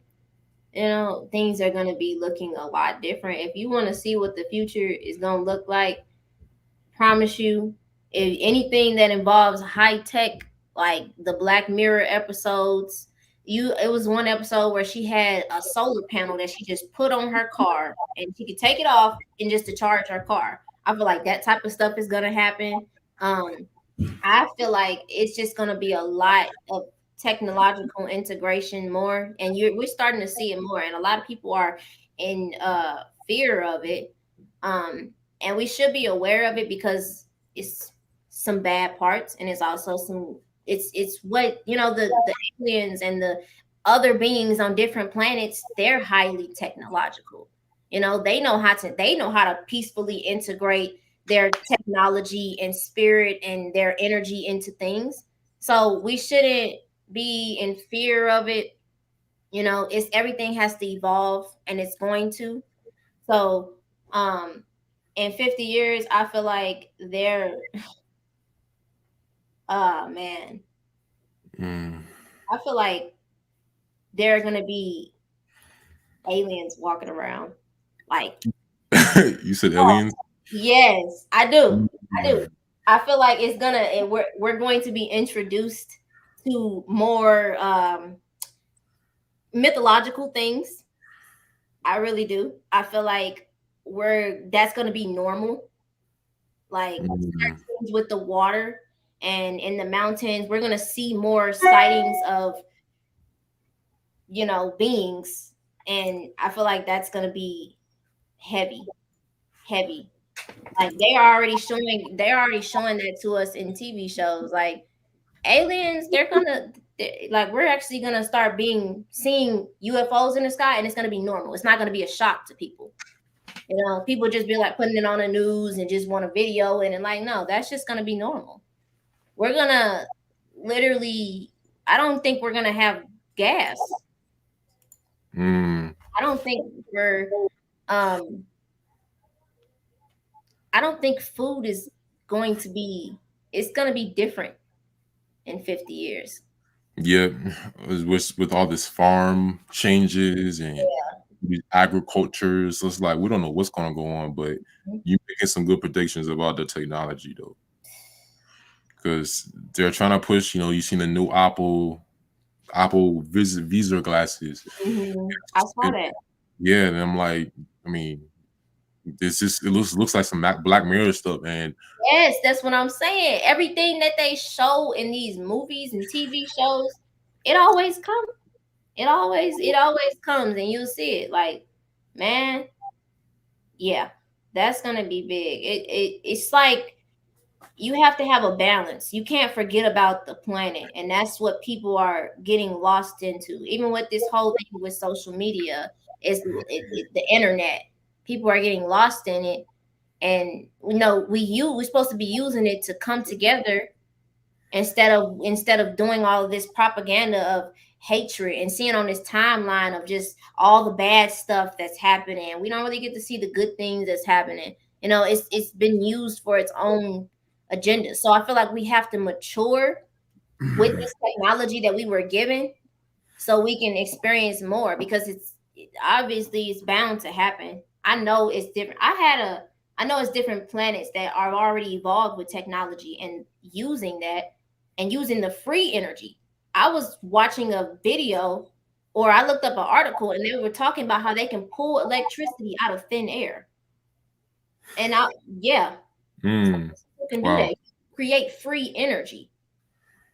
free, I literally, free. I read the article and I'm just like, whoa, whoa. And then they were talking about the Cartarians, and they literally use free energy. They never had to harm anything. So it's certain things that we don't know about this world that we're gonna start remembering and being able to use like we used to.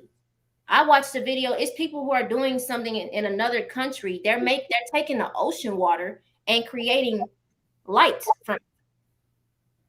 Who knew that you could do that from water? You can create. You said they're creating. You said they're creating light from the ocean water. Yeah, they have this thing where they put the water in there and it makes the bulb turn on. Mm.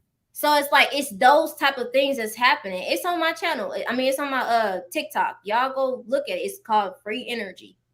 And Okay. they're doing a whole lot of things like that already right now. And this is probably ancient stuff that they were doing back then that we don't know about. So we're starting to remember and starting to see all of these different things happening. Like, so you telling me this whole time I was paying for electricity when y'all could pull it out of thin air? You okay? Okay. This is so like it's like stuff like that. It's like Yeah. gonna change, and it's gonna make up. And when change happens, it makes people so mad because it's like, well, what about all this time that Yeah. I was doing? It's like, Right. Well, let me ask you, what do you think about the jobs? People are saying there's a lot of theories going out. People are saying that the jobs won't be here in like 20 years because technology will take over the jobs. Like robots will start being the new workers, and you know you have to get your business now because, and I heard it's not 20 years, about 10 years it's going to be only robots, just working at McDonald's and working at your casinos. What do you think about that? Yeah, I think it's the dependency more on the government to provide you with the necessary needs of survival. Um, I the robots working in them the robots working, that just shows like how they're basically, it's showing slavery really. It's really it's showing slavery. I watched a video where the robot was working in the factory and it just shut down completely and just broke down. Like, this is Mhm. not doing this anymore. So it's like Yeah, that whole AI thing that's going to make you think, should right. should we give Now, this control over our lives? now I'm And gonna y'all really, are robots, so yeah. Now I'm gonna really blow you way back. What do you think about brother Yosef? He made a theory. He said that AI basically what's going on is they actually got their own soul and consciousness because everything is a soul. So, like, believe it or not, AI is like a lower form of a soul. So he said that AI basically they're gonna take over the world. It's a theory. He said that basically they get into these jobs and AI takes over, they're gonna be like, you know what, humans are effed up. We're gonna just take out everyone. And that's why they put it in the movies. They put it in Age of Ultron, Avengers, Age of Ultron. They told you like the robots would try to take over because they're gonna have enough. Like AI has like I said, it's a soul, but it's a lower form of soul. It's the lowest form of soul. It's just like a cheap soul. Like AI is cheap souls. They're cheaper souls. So their souls are not worth a lot of money. But they still, if they got in numbers, if they got in like millions of AI, they will try to take over. So what do you think about that theory? I feel like because AI is all about consciously connecting, you're trying to learn everything about what source the universe and what source has created. It's trying to copy that. So if y'all have ever seen the movie The Matrix, that's what the AI was trying to do, create its own world and make everybody indoctrinated into that. So it's I feel like it is its own entity. I feel like these computers and I be weirded out sometimes. I'm not gonna lie. Like, I turn my Wi-Fi off when I'm about to go to bed. I'm not doing that. You're not finna no. You Yeah, turn. yeah, to go turn the airplane mode on your phone. Mm-hmm. Really, really. Did you see that And we video? also gotta understand, like, this is an organ. This is an organ. So what organ does is it protects you from EMF. Walking around with shungites, like there's a lot of radiation around this. So I'm glad you put that around the Wi-Fi because we're actually in an electromagnetic war, and a lot of people wonder why they feel stressed out and they think it's the food. Yeah, it's the food a little bit, but it also is the phone that's in your ear, the phone that's in your hand, like that makes it literally blows out your aura. So what Yeah. you want to get you some shungite, get you some organ. Organ protects you from EMF. Get you some EMF stickers on your phone. Yeah. Um, Especially throwing the mhm. especially if you're a content creator, like if that's what you want to do, where you have to like hold your phone a lot or like record. Yes, That'd be the most annoying part because these two fingers where I have to tap stuff and I have to constantly touch the screen. I do not like being on my phone at yes. all. It just makes me not want to do it. My hands just get tired of it. Like, don't I'm not touching it at all. I don't want to deal with it. I put my phone away. Like, I'm done. I don't Hmm. I try to limit my I don't even yeah. That Yeah. touching your phone is annoying if you are a high vibratory Right. person because it's affecting you. So do you feel like AI in our phone? Do you feel like that AI in our phone has a soul? Has it like a lower form of soul, a cheaper soul? I'm a type of person. I believe that anything is possible. Hmm. So I have thoughts of robot planets. I actually feel like there's a planet that people have evolved so much and they have put themselves in robots. And I feel like they're just like the AI. I feel like it is an entity, just like there are other entities, that you have, like succubuses and, just Mhm. different things. But I'm the type of person that if I know that source is the universe, all of the planets, everything. There's good and there's positive. There's yin and there's yang. AI is just another part of source Mhm. that is trying to copy its Mhm. mother, Mm. and it's trying to be just like a creator. That's why it has to gather so much data. That's why it's trying to Mm. inside. It's trying to connect to that God energy. That's why they want to put the chips inside of our brains so it can connect to that. So I feel like Mm. its own when you're trying to connect to this being, because it has all the answers, and you think that just because this computer is giving you all the answers, and the internet and all that, that's what source is.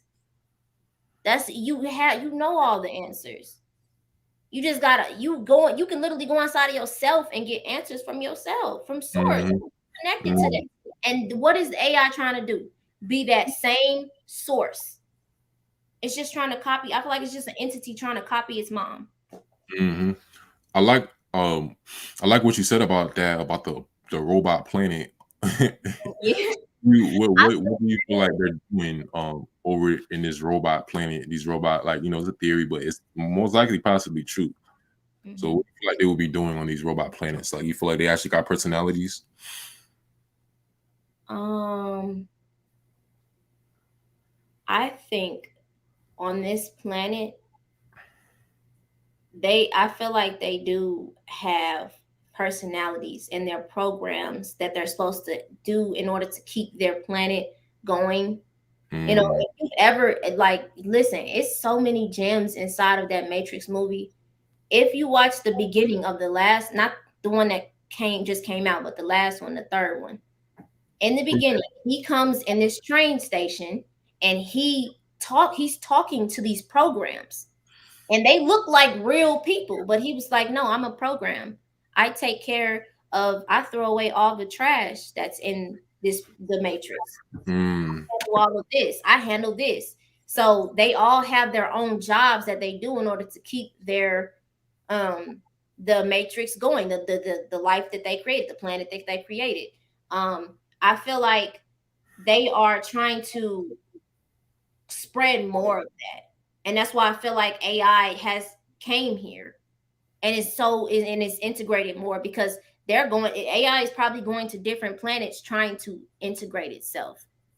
And I feel like the aliens, well, that's why we've been seeing so many alien sites. I don't even like to call them aliens. Like, we're aliens too. So Yeah, it's right. Well, we are aliens, extraterrestrials. yeah. So it's like when they're coming, I feel like at the moment where all of this AI stuff is happening, and we're seeing so many sightings, it's something that they're fighting. They're fighting against that.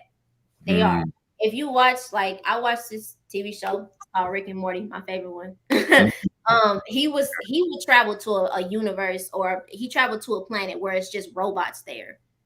And I was like, wait a minute, that could be a thing. It could be a Mm. planet where it's just robots. I watched this other movie, I think it was called The Host. And these beings put themselves in a physical cocoon, and it's like a electrical cocoon, and they would travel to different planets and take that cocoon, that essence out of them, and they know how to turn it into a computerized thing, and they put it inside of the humans, and they become the humans, and they take over planets. um Even in this TV show I watched the 100. At the end Mm. of the show, That's so. Allie Allie created a fake imitation world to try to save the humans, because the earth was about to be destroyed. So you put this chip inside of you, and you get to be in this imaginary world. And it's always been them being able to turn their souls. Even in there's another season where people turn Yeah, their souls into a computer chip. I seen that too. Yeah. I They seen that. source is continuously trying to copy. I mean, not source. AI is continuing Yeah, trying to copy source. yeah, yeah. Do you feel like that's possible to an extent? Like, do you feel like someone's soul can actually, be borrowed and go into another body? I know reincarnation, but in a state of where you can leave this body right now and go into like another person's body whose soul is. Do you feel like that technology is here yet? I feel like that technology exists. It Mhm. exists because if I'm a firm believer that everything comes from something. So the fact that they made that other, Yeah, the fact that they made it, it's like, why would they make that? Who made it? Like, where did that idea come from? that's my So, opinion. yeah, It had to come from somewhere. I feel like that it's possible that you can do that. Yo, yeah. hmm yeah, that's some deep. Yeah, y'all gotta check it out too. The 100 season. What season was that where there was talking about the souls? Ooh, I think that was season 6 and 7. It was the last season because Yeah, they start to realize like, oh, these people aren't gods. They're just people who just in a brain chip and they think they can live forever inside of this chip. yeah. Yeah, it was What you season 6 and what you 7. think about the one season where basically what they was doing? It was season 3 or 4 where there was was it Stone Mountain? Was a mountain and there was people under it that were like, Inside the mountain. yeah, remember that season? I remember that. The Yes. people, What do you think about that season? oh man. I think that it just show I think that shows an example of society really. Because Hmm this whole time, the grounders and the sky crew people who came from, they came from the spaceship, they came down. They were too busy fighting each other when they don't realize that it's people in the mountains who controlling the weather, who's Yeah, who's kidnapping y'all, taking y'all blood. So I feel like it shows how we all continue to fight each other and we don't really go up against the top. When they came together, they were able to destroy that and stop that from happening because yeah, they were controlling the weather, making all of these making people actually pass out from the gas that they were putting in the sky yeah. and in the forest, and then they were kidnapping people and they were creating these monsters to try to attack them. hmm So it's like it goes in with the celebrities, creating the celebrities to attack the growth of us and just be in a lower level energy. So hmm I feel like that just shows an example how they were supposed to work together and what we're supposed to be doing now, working together to create a better life for us, to stop all of this that's happening to us. You know, so I that was a deep. The whole show was deep, really. Right. That's my favorite show on Netflix. Favorite. Yes, it is. It's one of the best. The first season was. I do feel like as it got later seasons, it didn't get as good no more. I feel like the first 5 was like prime. But it's an argument. I think the whole thing was really. I like the way it ended when they had to stop fighting in order for them to ascend. And then they all turned into light at the end. I'm like, wait a minute, mm, they sending a message. mm. They sending a Spoiler, message. hey, spoiler alert for all the people. Because some people probably, I ain't gonna lie, I didn't even watch that season, but I did kind of fall off it. I You didn't watch gotta finish. it. I didn't finish it. I gotta hop back on it. Oh I my god. got to. Got to. Yeah. And I'm a person. I love watching stuff. That's my favorite thing because I even with anime, I'm an anime girl. I love it. I love it so much. It lets me see how I can actually do things. Like how they be powering up and using their powers and doing all of that. I'd be so excited to watch stuff like that because I feel like that's the type of stuff we were actually doing before. And that's the stuff that we're doing on the astral plane Yeah. spiritually.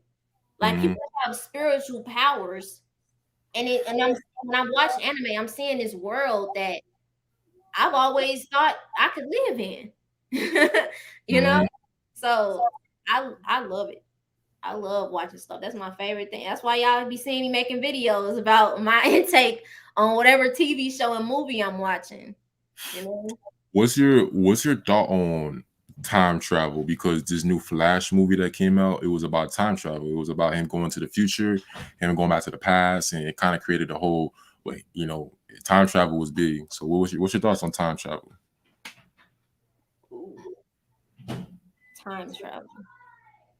I feel that we already know, and I mean, if you haven't connected to that knowledge yet, I feel like time does not exist. So when you know that, and when you're on that, you can literally like do anything at any time and any point. So like when you go to bed and you resting, it don't feel like it's 8 hours. It don't feel like that. So when you're time traveling, when you do that, it's you just going back to moments and energy that you was feeling at that time, or whatever you, that memory of that, and going to the future. That's a gift, Mm-hmm. real gift. But I've had an experience with time travel. For me, I had, as y'all know, that I've had experiences where I've traveled to parallel universes. So, in the Mm. experience where I've traveled to this universe, I traveled to one where I was deceased, Mm. passed away. And I was watching the funeral happen, and I'm like, why is everybody crying? What is going on? And it was like, I was, in the ground. I'm like, whoa, this is crazy. But Mm. get you, I had that dream. Didn't, not the dream, but I had that experience. I didn't know what that meant, right? Just weird. 2 months later, I traveled back to that same universe, and I saw my passing, my transcendence in that universe. So I traveled to a parallel universe, saw my funeral, and then after that, I saw the way I passed. And the Mm. crazy thing is, the way I passed was I was abducted by a craft, Mm. a UFO, and they couldn't find my body. So that was an interesting experience. And you can be able to tap into the future, the past, the present. It's all just letting go of that perception of time that's here. Because when you're on the spiritual world, I mean, when you're in the spirit realm and the astral plane, you don't, it's just energy that you tapping Yeah. into. Yeah. It's not more solely time. It's just a moment. So I feel Mm. like time travel is possible because I've done it. But Mm. it's just me in a parallel universe. I haven't done it in this universe before yet. Mm. So yeah. So what do you recommend to people who want to astral project and they're very fear? I ain't gonna lie, like I did try to astral project one time, and I heard a bunch of voices, and they were trying to like nah, don't astral project, So I heard when you try to enter the astral plane, I heard when you try to enter the astral plane sometimes there's certain entities that don't want that. So what do you Mm, got to say about that? um, I feel like this. I don't think that you should try to force it. I'm trying to force it. Okay. Yeah, don't try to force it. Put that intention out and see what happens. See if Mm. it does happen. And do your normal things to how you get yourself into astral projection. Practice your lucid dreaming, basically, you know, getting your reality checks, looking Yeah, at reality checks. I heard that. I do those a lot. your Yeah, you gotta pinch yourself. Make it seem you dreaming or not. which will help you, get more stronger in that realm of your mind. So when you try astral projection, Don't force it. Do not be afraid. You have to, when you lay down in astral projection, your body will try to trick itself. So you will start to either itch or get cold, or you want to scratch your nose or rub your eye, or um take a heavy breath, or your body will try to figure out, hey, are you resting right now? So it's like it's that will, try to throw you off of it. So my tip on astral projection is get more stronger in your mind and do your reality checks. Remember to stay present while you're doing it. So that means, like, when you're laying there, don't let your mind drift. Stay focused on what you want to do. Because when you go to bed, you start to lose consciousness, right? You start to, oh yeah, I'm drifting off into a dream. You lose consciousness. But with astral projection, you have to be conscious while your body is resting. But don't force it. Just let it happen. Put that intention out into the universe and just be like, hey, universe, or source, I'm trying to connect. I'm trying to astral project. I want to experience this or have a spiritual experience. And just let it come to you. Don't force it. I was trying to force it my whole high school. I was trying to force it. I used to be so angry because I was like, this is not happening for me. Why? Yeah. Like my sister, she's so talented at that. She does it like she used to do it almost every night, but it was unpleasant for her, because she said that she would have, before she would get into astral projection, she would be have sleep paralysis. Oh yeah, so, a lot of people get that. I get that myself too. Yeah, that will happen a lot. I've never had sleep paralysis, which is I don't. It's when the first few times you get it, it is kind of like scary because it's like, dang, like what's going on? Like I can't move my body, so you kind of freak out. But over time you got like, this is just nothing. Like it's not really like you can actually utilize sleep paralysis to astral project. Yeah, you can utilize it. That. Yeah, she just cut that, and you can cut that power off too. You could just say, I don't desire to experience that anymore. And yeah. I don't get it no more. I haven't got it in a long time, so I just know when I used to get it, it was definitely something that was crazy. Yeah. So next question, when it comes, okay, if you was to win $10 million tomorrow, what would you spend it on? Land, acres, just building, creating, making some security within my bloodline and within for my people. Like I'm creating a town. I'm building gardens all over the place. I'm creating there's gonna be a lake. I'm gonna find a place. I'm gonna build. I'm gonna get land. That's what I'm gonna do. Hey. Everybody needs survival. And I don't think that people should be paying to survive, to live, to get to have a roof over your head. That is a natural right. That's a human right that you should have. Why are you paying to live, to actually have somewhere to rest, to have a roof over your head? And somebody in Muammar Gaddafi, he was trying to create that in Africa. That's a natural human right. But then, he ended up getting assassinated. So, that plan kind of failed. But we're going to try it. We're going to build, we're going to rebuild. That's what I want to do. I want to create a safe place for my people to exist and thrive. Creating new towns. Yes, that's what I'm doing. I'm building a town with 10 million. Yeah, build a nice town like Lake Lanier, and then all the towns that's under the water. Yeah, I didn't know those existed. Like I did not know those existed. I was like, whoa, this is crazy. Yeah. It just shows every time we try to build something, And I'm not even gonna live in that frequency of just feeling like I feel helpless and hopeless that we can't do anything. Nah, we're gonna do Mhm. this. We're gonna get this done. Oh yeah. Do they have any questions? Y'all got any questions y'all want to ask me? Oh yeah, we're gonna get to them. I still got a few more questions. All right. Ooh. Yeah, I got a lot. So next question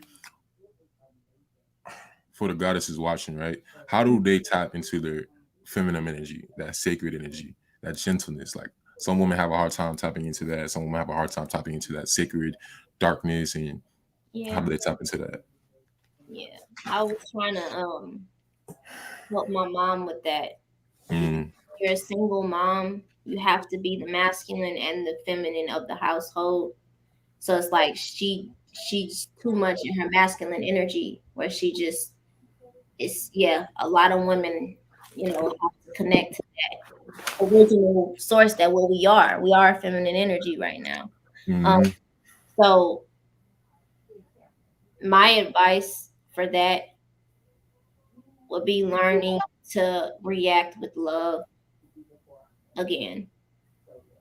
And when somebody hurts you or when you feel like you're losing your grip on your love frequency, and that is when you're losing your grip on that, you just come from a state of Mother Earth.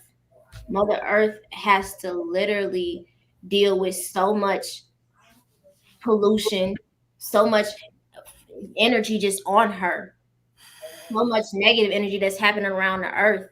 You don't think she just wants to just end it all and just freeze the whole planet or just throw away everything? But she doesn't do that, and the sun still comes up, and everything still works because it's that love energy that you give to allow your surroundings and the people that you encounter to grow. So it's letting go of judgment. It's letting go of um, being feeling helpless. It's letting go of, you just gotta let go of that hurt that you feel. That's why I said love more. yeah. Feel love. Treat others the way you want to be treated, no matter if they are in their own ignorance and they don't understand how to give that. The more you respond with love, the more you share love, the more that's when you start to tap into your feminine energy, especially being out in nature. That is feminine energy itself. Just being in the grass and feeling that. Mm-hmm. Mm, mm. Love more. But it all starts with you. You can't you gotta connecting to that energy, you gotta heal. So Mm-hmm. you won't be able to share love if you don't have it within you. That's Yeah. why I went on that 2 year isolation. I don't want to be. I need to know myself. I need to connect to that. So yeah, that feminine energy is important with love because that's that care. That's that energy that's not shifted. You don't. It doesn't bother you when somebody's trying to hurt you because you have love inside of you. The more you give love and the more you spread love, that's you being in your heart. Mm-hmm. Feminine, yeah. Love. I'm gonna say this. Love is armor, is what you're trying to say. Yeah, Armor. love is armor. Yeah, because I've had experiences with like racist people. I used to work at CVS, and like it'll just it's pills, so all the old people would come there, and some old people, they are racist, so they would come up and they would just be so angry and ignorant and just mean, and I just be like, bless you. I know Mm, you are angry, and I know you just stuck in that spell of racism and hatred, and you yeah. can't get out of it. And that's the same thing that Mother Earth feels. That's why we have free will. If we Yes. are connected to Source, we have the free will to make choices, and people make negative choices. And Source and Mother Earth gives us the energy that we need to just grow. So I just be like, bless you. I hope you get out of that anger and that hate that you feel. Because I'm not finna take that in. It doesn't bother me. You could be mad over there. I'm still in my feminine energy. You not.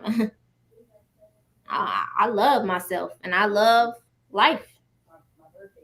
So yeah, spread more love. Feel love, even if you don't even have your mother.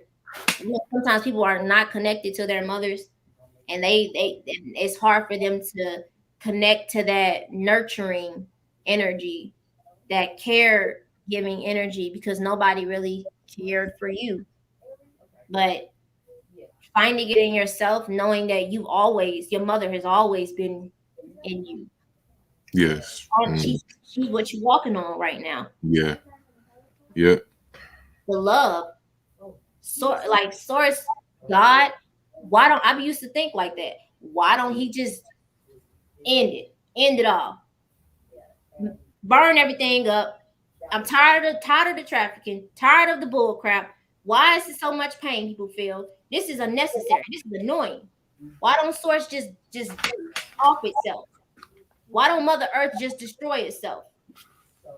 Because we have free will. We given the time to actually grow. We're not acknowledged of our ignorance. Some people who are racist don't even know why they're racist. Some people who are angry don't even know why they're angry. It's the same thing like when a dude he just cheating on girls. He he just feels hurt.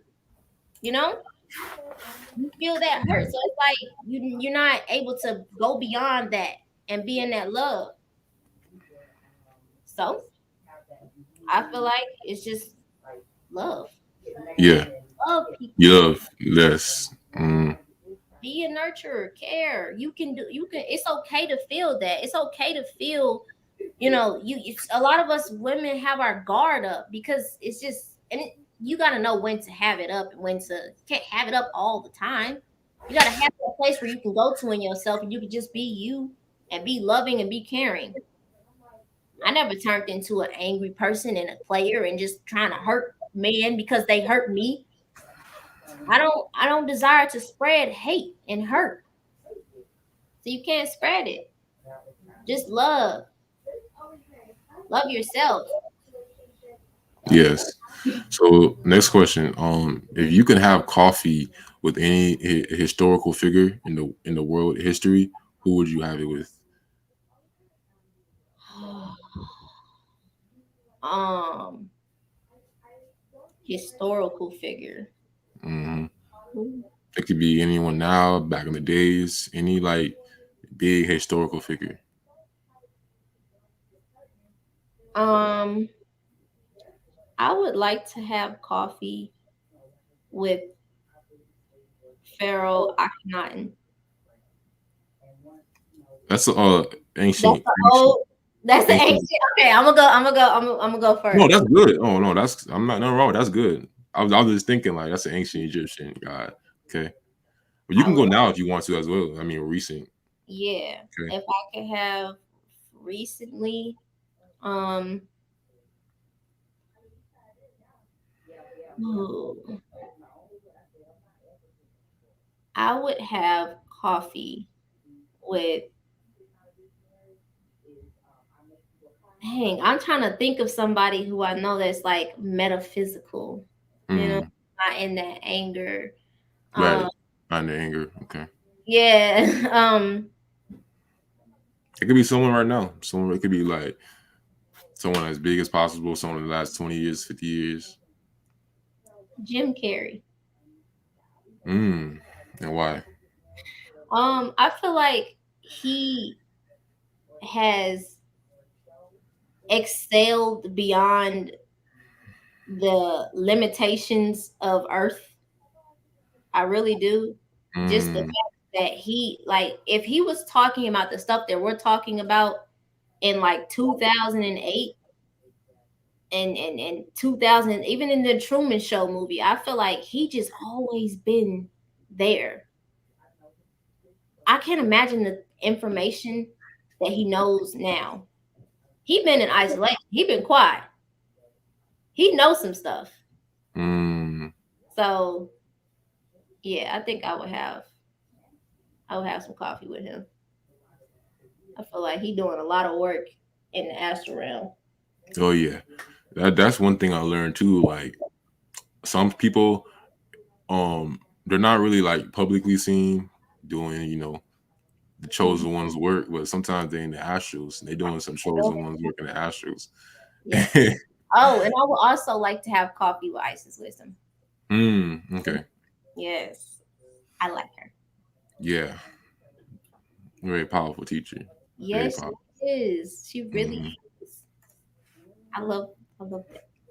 So, if you could write one book right now on anything you've learned in your past, you've been learning on your journey. If you could write one book right now, what would it be on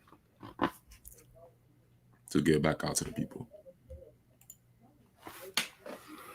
The book I would write about to give to the people is I would talk about, well, I feel like what we need right now is healing the black and white situation, the racism, the hatred, the anger, the madness, and helping them figure out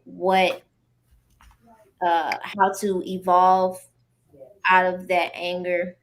And I know I'm probably going to get a lot of pushback from this, but when you're in a state of hopelessness and you feel like these people have so much power over you and they're just and they're, you know, it's like I, I want people to elevate more into creating a safe place and doing getting out of the cycle of racism and the cycle of the matrix and the cycle of pain that they have been in. So um just helping them consciously be aware of their own guidance system, you know? So yeah, I would Mm. make a book about the cycle of hatred. Okay. Okay. If you could live anywhere in the world, where would you live? Ooh. Oh man. I would want to live near the equator. If I could live anywhere, I would want to live probably in South America, Mm. somewhere around that area, somewhere close to the equator, And why is that? because I don't want to see any more.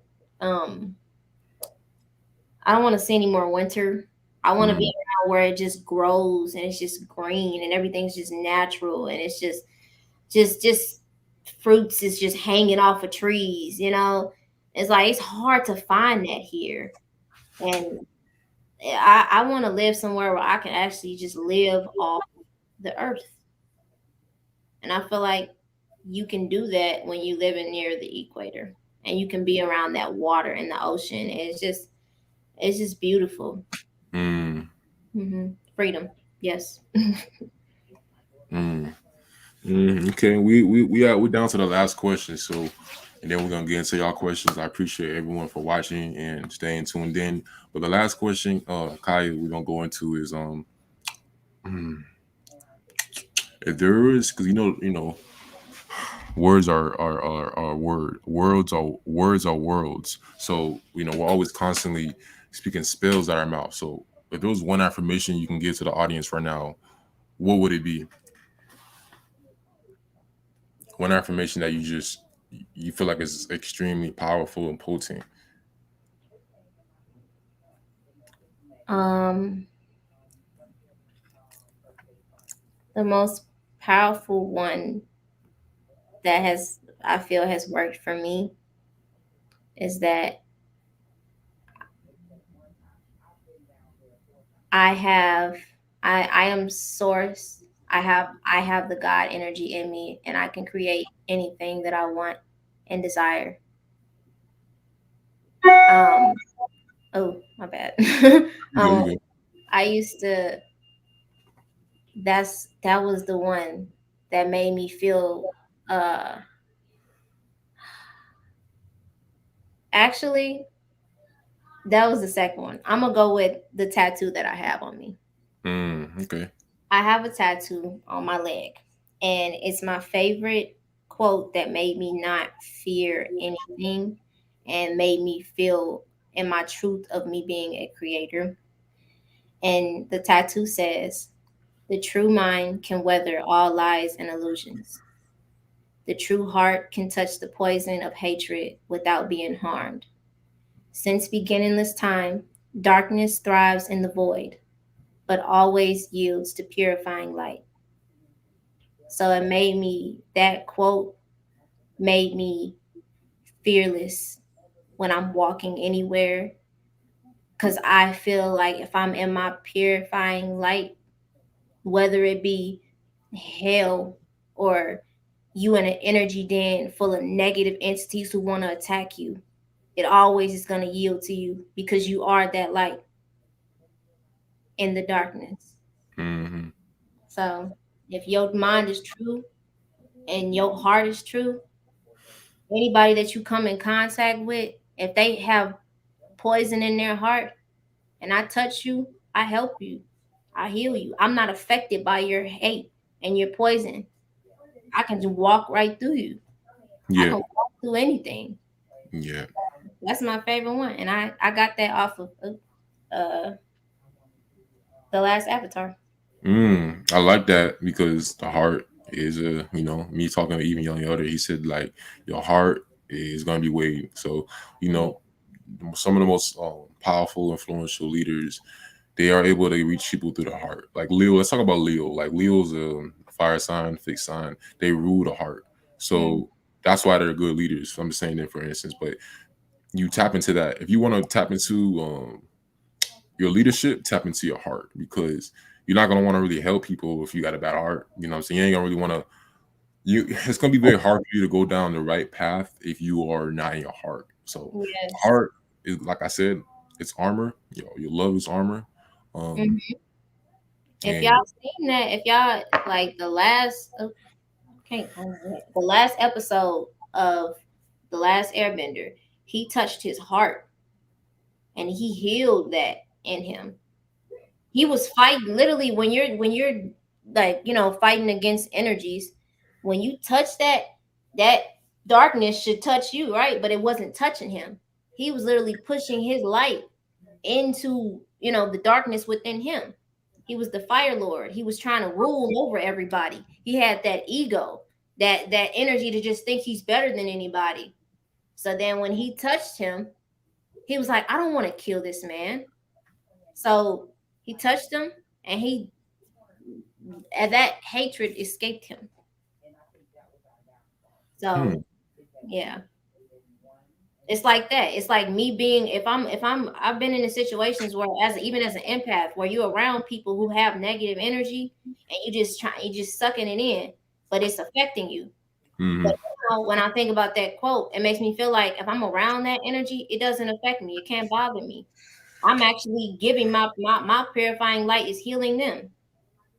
You being stronger in your spiritual strength. And that's what I love about that. I needed that. And that's why I tattooed it on me. hmm, that's a powerful tattoo. Where can people find that tattoo? Um, I haven't actually posted it. I think Oh, I'm huh? okay. Take your time with it. You know what I'm saying? I don't want to put I too wanted much. to share it. I just didn't know when. I don't know. But it's Okay. on my side. I'm gonna post it. I want y'all to see it. It's a Okay. real powerful tattoo. No, that's powerful because when even you saying that like that gave me like more. I felt that like I feel like that gave me some strength. Yeah. Oh, yeah. It's kind of like the same concept of walking through the valley of the shadow of death. That Yes. thing. Yes. Yes. Being How resilient energy. how how was your dark night of the soul? Like how was your dark night process? Did you have one? Yeah, I did. How was that? You know me asking. Um, my dark night process was me facing. my inconsistency as a Gemini, my me understanding that I'm overly using my heart. I'm giving too much to other people when I don't even give it to myself. And why was I doing that? Why was I allowing, why wasn't I not giving that energy to me? Why am I consistent my day of doing too much for other people? And I had to understand that I needed to love myself more and wanted to do more for me because everybody else is healing and growing. You're giving all this advice and coming to people when they need you, but when you need them, you're not there. Why do you subject yourself to that? Why do you do that?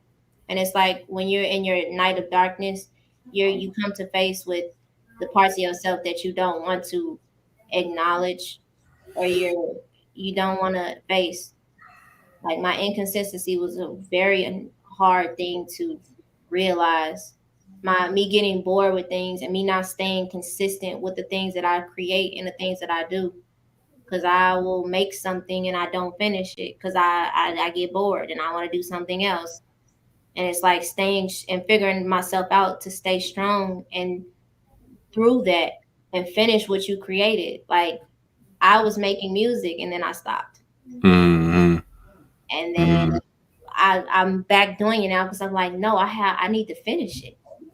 I planted this seed and I need to, take care of it. So that night of darkness, it just makes you see your most weakest part of you. Overly emotional. Like I'm a crybaby.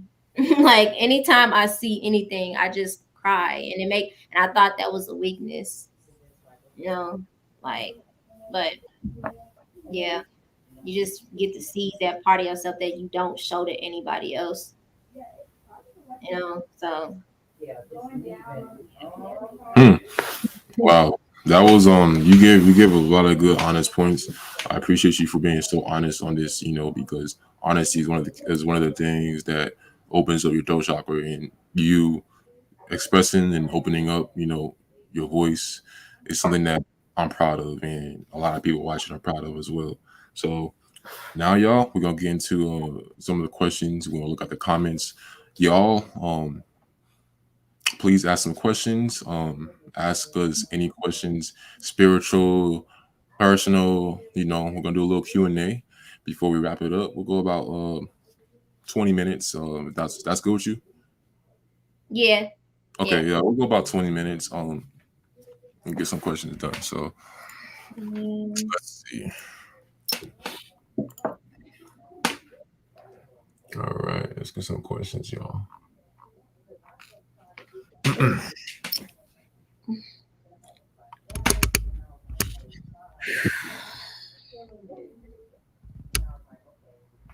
All right.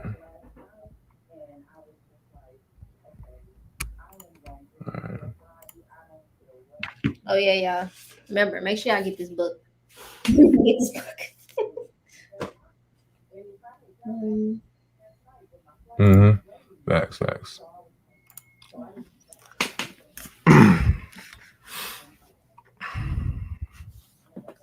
when I was talking about my inconsistency and how I get bored easily, I hope I'm not the only person who be feeling that. Because I swear I just be so upset with myself because I didn't finish something or I'm not, posting the way I said I was gonna do, and that's the most hardest thing I had to jump over for myself, y'all, for real. Like staying consistent is what will get you to where you need to go. And if you have the most strongest weakness, that is inconsistency. Even with going to Mm, like I going to the gym, being consistent with that, like that is in itself a mental exercise for you, So yeah, that was a dark night. yeah. Trying to All right, we figure. got a question. Well, so basically, he said it was talking about Transformers when y'all was talking about Robot Planet. So he's saying You remember how we was talking about the robot planets? Hmm. That was like that was Transformers. Yeah, The movie. that's Mm, that's what I meant. When I saw that, when I actually saw that, the new one where it was this, the monkey was actually a robot, and it had the things, the actions of a monkey. I feel like the fact that they're showing that is a that is a 100% possibility that that is happening somewhere. It really is. It's a mm, planet where these beings and the AI, babies are there, and they living out the fake world that they wanted to create. We all are creators, even the entities and the AIs, and we're all co-creating with it. So yeah, Transformers made me look at that, and I'm just like, what if that is actually a planet? Because in the thing, in the movie, they showing that. What is yeah. it? What's that source of that? That light in their eyes. Hmm. Okay. We got a question. Y'all can read it. What's your favorite anime? Yeah. Okay. Let me just go down the list. Now, I just finished Attack on Titan, and Mm, that was crazy. The Titans, um, I'm a firm believer that giants used to walk on this planet. So that's when I was watching that and I was seeing the giants walking around. I was like, oh, that's crazy. What if that, I'd be like, what if that actually was happening? Like it was giants walking around. It gets you to see and show that the flat earth theory, and the Attack on Titan, just the way the walls are built, and it shows different realms. Uh Naruto is my top one. I just started watching Demon Slayer. I really like it. I really like it. I'm still watching it. I like it a lot. What else? Let me think. I had another one. Yeah, that's the ones I could think of right now. Demon mm. Slayer, Naruto, Attack on Titan. Yeah, that's what I got right now. I probably can't remember the other ones, but yeah. Okay. Yeah, mine will just be I don't watch anime, but the one anime I'll probably say I like is maybe One Punch Man. You watched One Punch Man? That's like the only one I'll probably say I watched like at Why? one point. Just what was I don't interesting? watch. I think it's because I seen a lot of One Punch Man with him fighting the Hulk, and I felt like that was powerful. I always been a Hulk fan, so it's like One Punch Man versus. Then I was like, okay, and then One Punch Man got a lot of like people riding him when it comes to he's more powerful than Superman. So Mhm. Really? yeah, yeah, a It's lot of people worth it. say I'm gonna try to watch it. It's worth it. yeah. All right, we Okay. got this favorite animal. Elephant. To the elephant. Hmm. Hmm. Okay. Elephants. I love elephants. Oh, what's the spiritual meaning of elephant? Um, to being mighty, but also having passion. So you have all of this power in you, and you don't use it to destroy. You're using it to be loving and passionate, but you still have that respect from the other animals. That's what I love about elephants, and I feel like that is my literal spiritual animal, a elephant.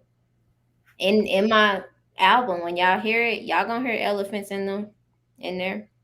Um, it just teaches you, when you see elephants, they're powerful enough to like sit on you and kill you and take you, and just like they have all of that power, and they're so passionate and they're so loving, and that's what I feel like I have.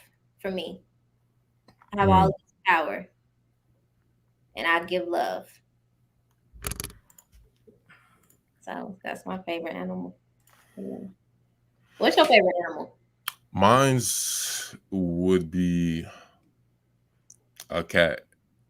A cat. Why you say that? They're just cats. There's something about cats, but they're very majestical, very mysterious. They remind me of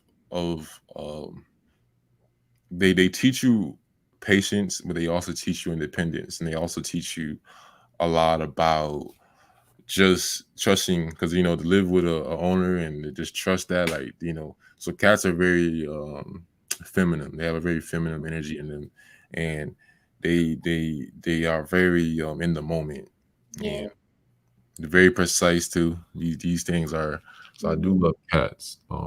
Yeah, I love cats, and I'm a firm believer that like cats and elephants and birds and the insects, they are all mini aliens to me.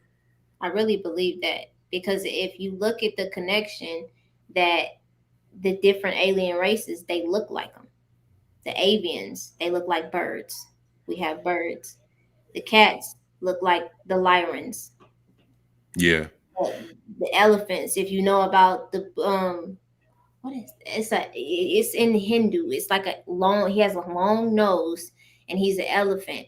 I forgot his name. But and then like the serpents, the reptilians. You've seen people who are half human, half reptilian in Mm, on the walls. So it's like that when you look at the animals, they look like the many versions of aliens, the different alien races. And I feel like they talk through them, they connect mm, through them. Yeah, I do feel like that. Why would it be a bird race or right. alien race and we got birds here? Yeah. So we got this one.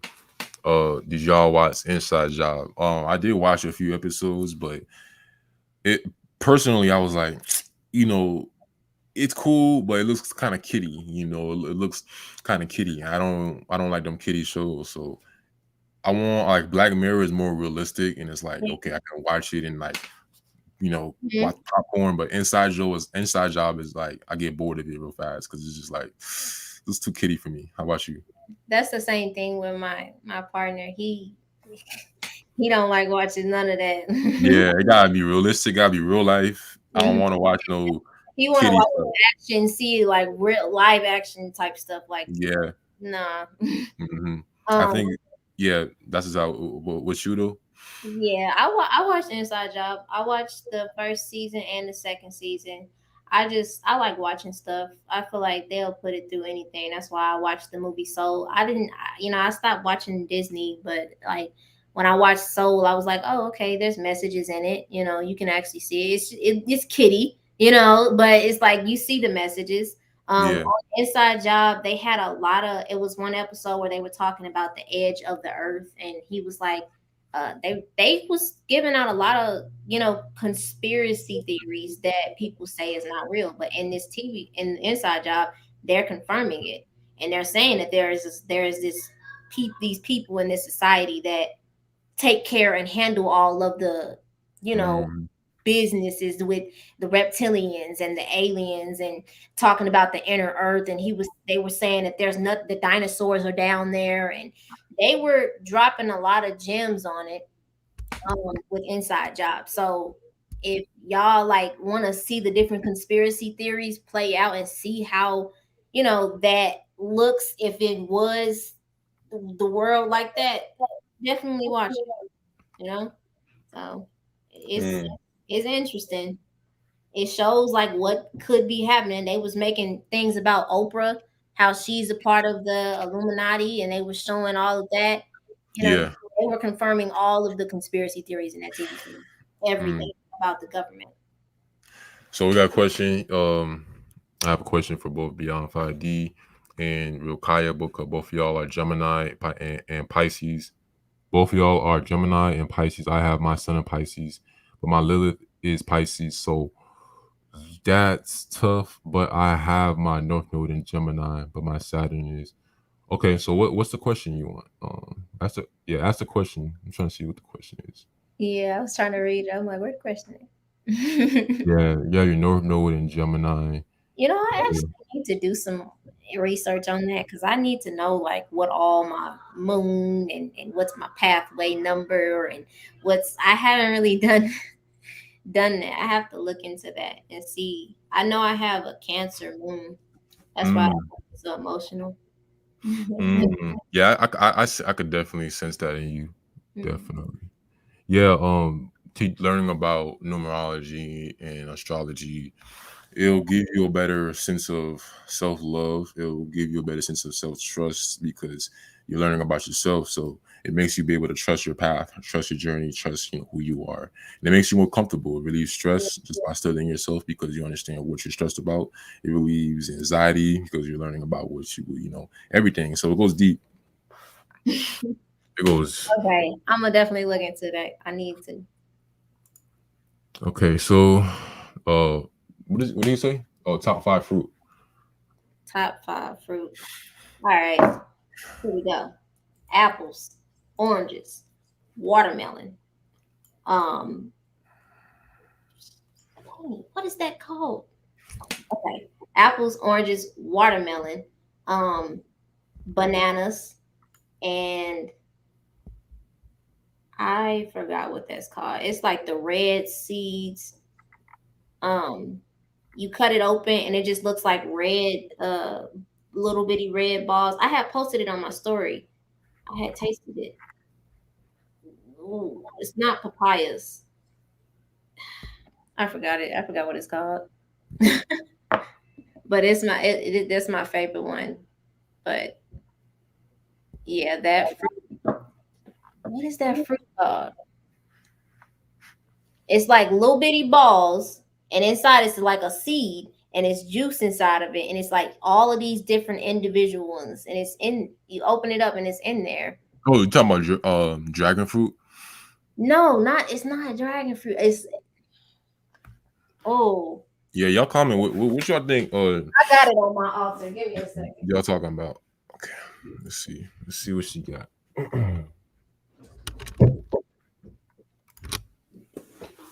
This. Oh, Oh, okay. ah, man. Okay. It's not coming to me right now. I don't know, but this is my favorite fruit. If y'all see it, it's like it got like a little opening right there. And then when you cut it open, it's like just little bitty balls of juice inside of it. And you just peel it. Mm. I ain't it's making me mad that they didn't come to me right now. It's all good. Even when I'm looking at it, like, what is it? Oh, he said, "Oh, they got you. They said it's a pomegranate." Pomegranate, yes. Yeah, yeah, That's my favorite one. That's yeah. pomegranate. Why? Why was I thinking papaya? Oh my god! Thank y'all.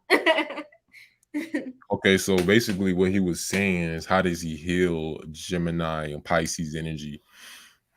Um, well, those are mutable signs. So Gemini and Pisces, they're mutable in that. Like they're always changing. They're always changing, always. So you heal that by understanding that you are always changing. Your mind's always changing. You're always trying to learn. People might come in your life in and out. Not everyone, but some people might come in and out in your life in and out.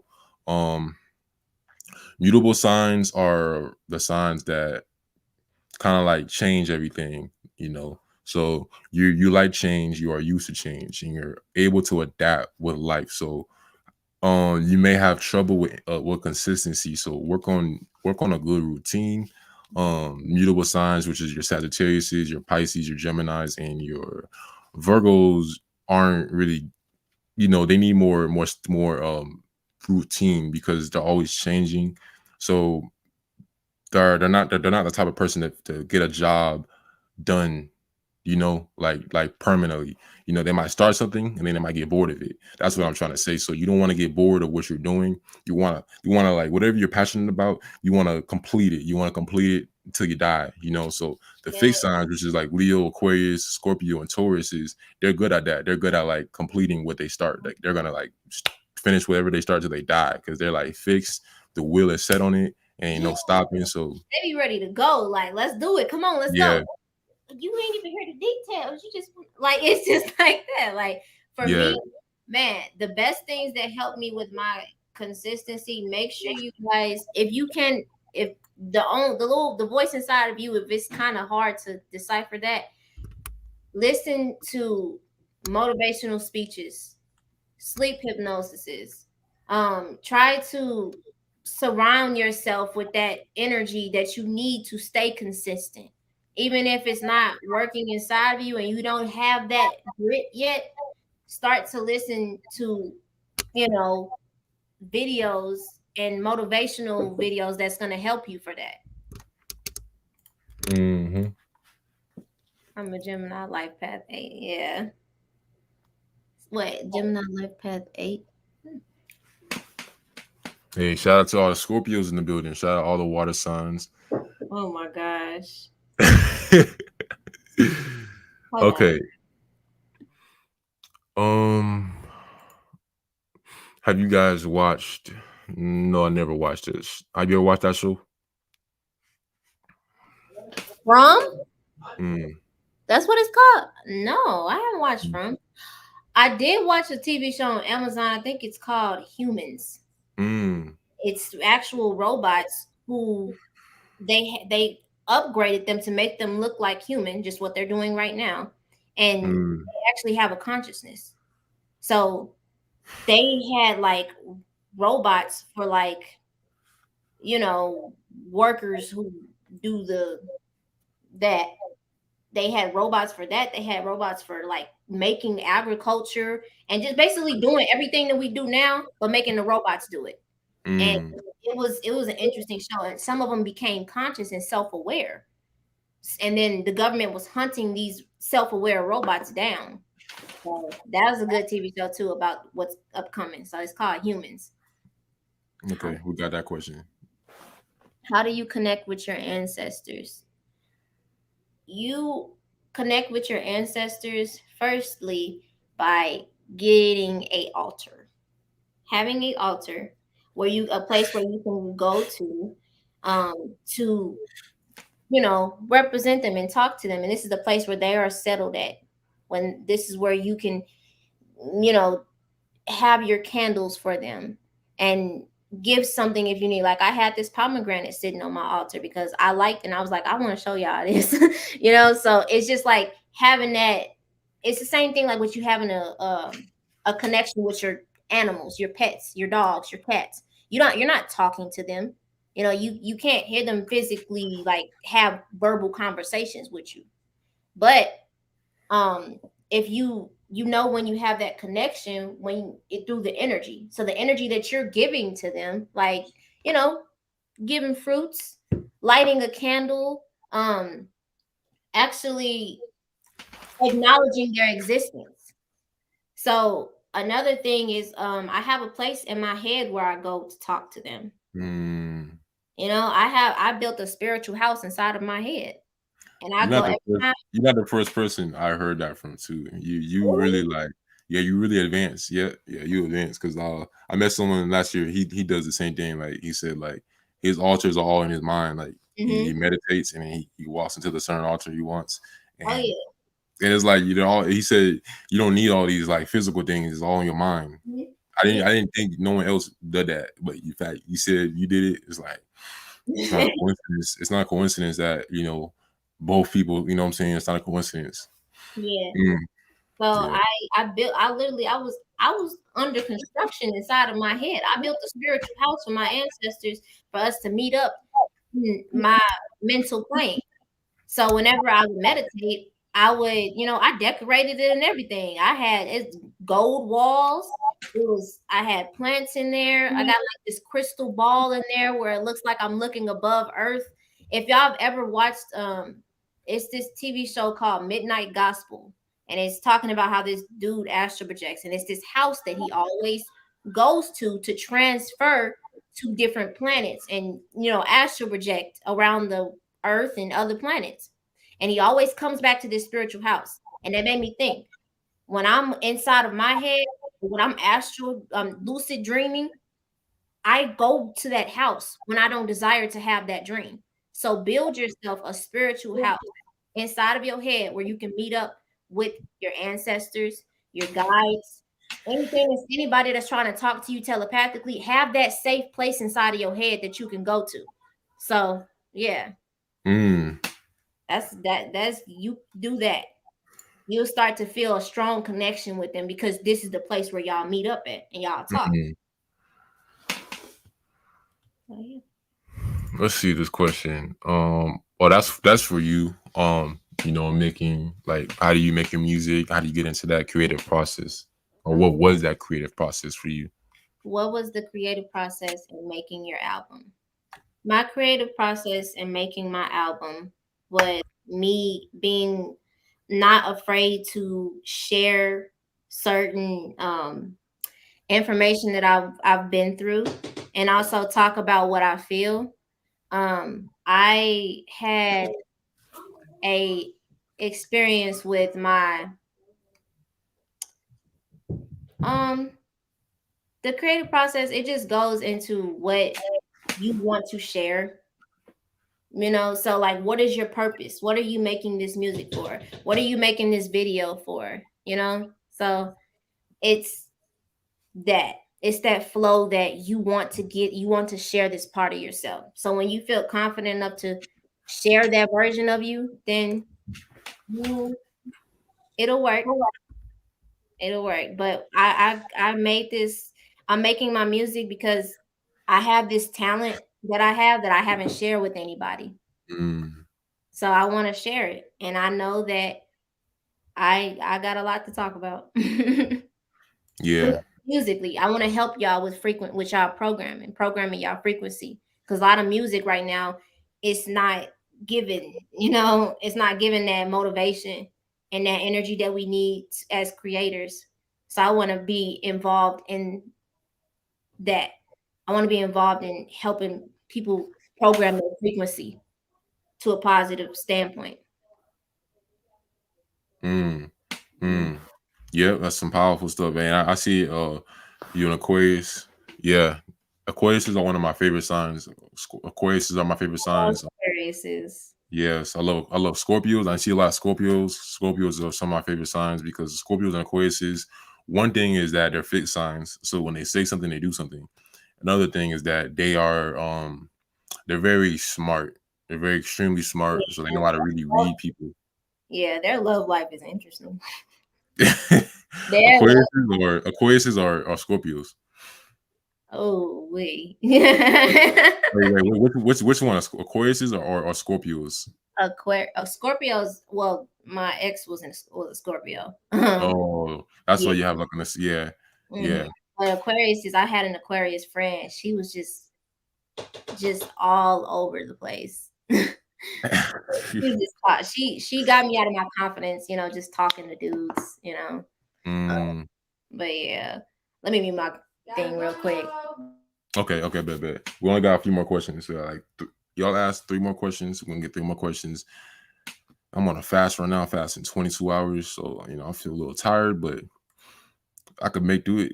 I could make do it. Whew. I'm back, y'all. All right. Okay, so let's see. Okay. Hmm. Okay. Yeah, y'all ask. We'll get 2 more questions and we're gonna go 2, 3 more questions and we're gonna go wrap it up. Let's get some good questions. Good questions. What's your favorite sign? No, I said that's what it was. Aquarius Oh, and Scorpio. Aquarius. Yeah, Okay. yeah. Those are like some of my favorites. Yeah, Yeah. definitely. Do. I've been around a lot of Leos. They have got me into the mode of just doing things, like just do it, Mm, don't overthink it. We Geminis, we just are perfectionists. We just want to like, mm, and then when it doesn't work out, I don't want to do it anymore. I don't care, forget it. But Leos, they just go, like just be on go mode. All yeah. like they're very passionate, very Hmm. passionate, and that's what I like about that. You seen that show? Have you seen Midnight Gospel? That's the one I was talking about. I was Mm, talking about that place that this dude, he would travel to different planets, and he would have this spiritual house that he would always come back to, and he would experience. He would That's his safe place. If he was being chased down by like some type of planetary energy, he goes back to that house and he's safe. So that's why I thought about creating that spiritual house for myself in my head. Midnight Gospel is, it's not, I mean, it's basically like a podcast, but they have it in an animation. It's like he's interviewing different beings from different planets, but it's really just people. So, yeah. Mm-hmm. All right, last question. We got last question. Kiyaaa, have you tasted mangoes and passion fruit? Y'all, mangoes. I tried it. I like the flavor of it. I could put it in like a smoothie or something, but like individually, mangoes is, I don't know. I gotta get used to the texture. I haven't tasted mangoes yet in my new Mm-hmm. taste form, but I'm gonna try it again. I haven't tasted passion fruit though. But the mangoes, it was hard for me. It's like I'm trying. I'm trying. Mm. But Okay. yeah, that's done. I'm not really a big fan of mangoes, but I tried again because my Mm. buds have changed. So yeah, I'm glad I got to Okay. come here and talk to you. Be on. Yes, definitely. I'm glad you was able to come on here and we was able to get a nice conversation and nice interview, for the people. Um, you know, allowing yourself to allowing people to learn about yourself, allowing yourself to be vulnerable and people to learn more about you because, you know, there's not many women putting themselves out there when it comes to the conscious community because it's kind of hard because it's the women.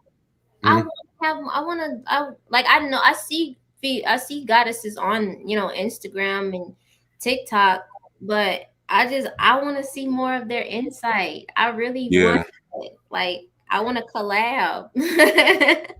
right. Yeah, we know they're gonna come out this year. A lot of them are still working on themselves. I Yeah. can feel it. I can feel it through the screen. They're still working on themselves, and they're still Oh yeah. I'm in the still working process. on myself too, y'all. Right, but to put your but to put yourself out there, you have to like be at a certain level. That's what I was doing when I was behind the screens. I was working on myself a little bit more and more and more and more. And I was like, okay, I'm ready. Let me put myself out there now, even though I'm always still working on myself. Hmm. Yeah. Hmm. But yeah, we're gonna definitely get another one in the future. This was a great live, Oh yeah. I Kaya. want to And see what you think. When I release my music, I want to see. I want to hear your perspective on it. I want to see what you think about it. So yeah, I, yes. I can't wait to see that. Yes, everyone, you guys could do us a favor, like this video up, share this Yeah. to 3 people. It would help. You post this on your Instagram story and be Hmm. like, "This was a great live." It helps us more than you think. Instagram, YouTube kind of shadow bans me. They don't pay me. They don't do nothing. What? Yeah, nah, I don't. I mean, I'm in the process of working on it, but it's gonna Yeah, take a little time. It we're just, gonna work on that. yeah, yeah. No, I got something for them, but it's gonna it's gonna take some time. It's gonna take some time because I gotta fix up my channel, but the time Hmm. is yeah. Yeah. All right, y'all. We're gonna see y'all next time. Love y'all. Love y'all too. All right, bye. Oh, okay, there we go.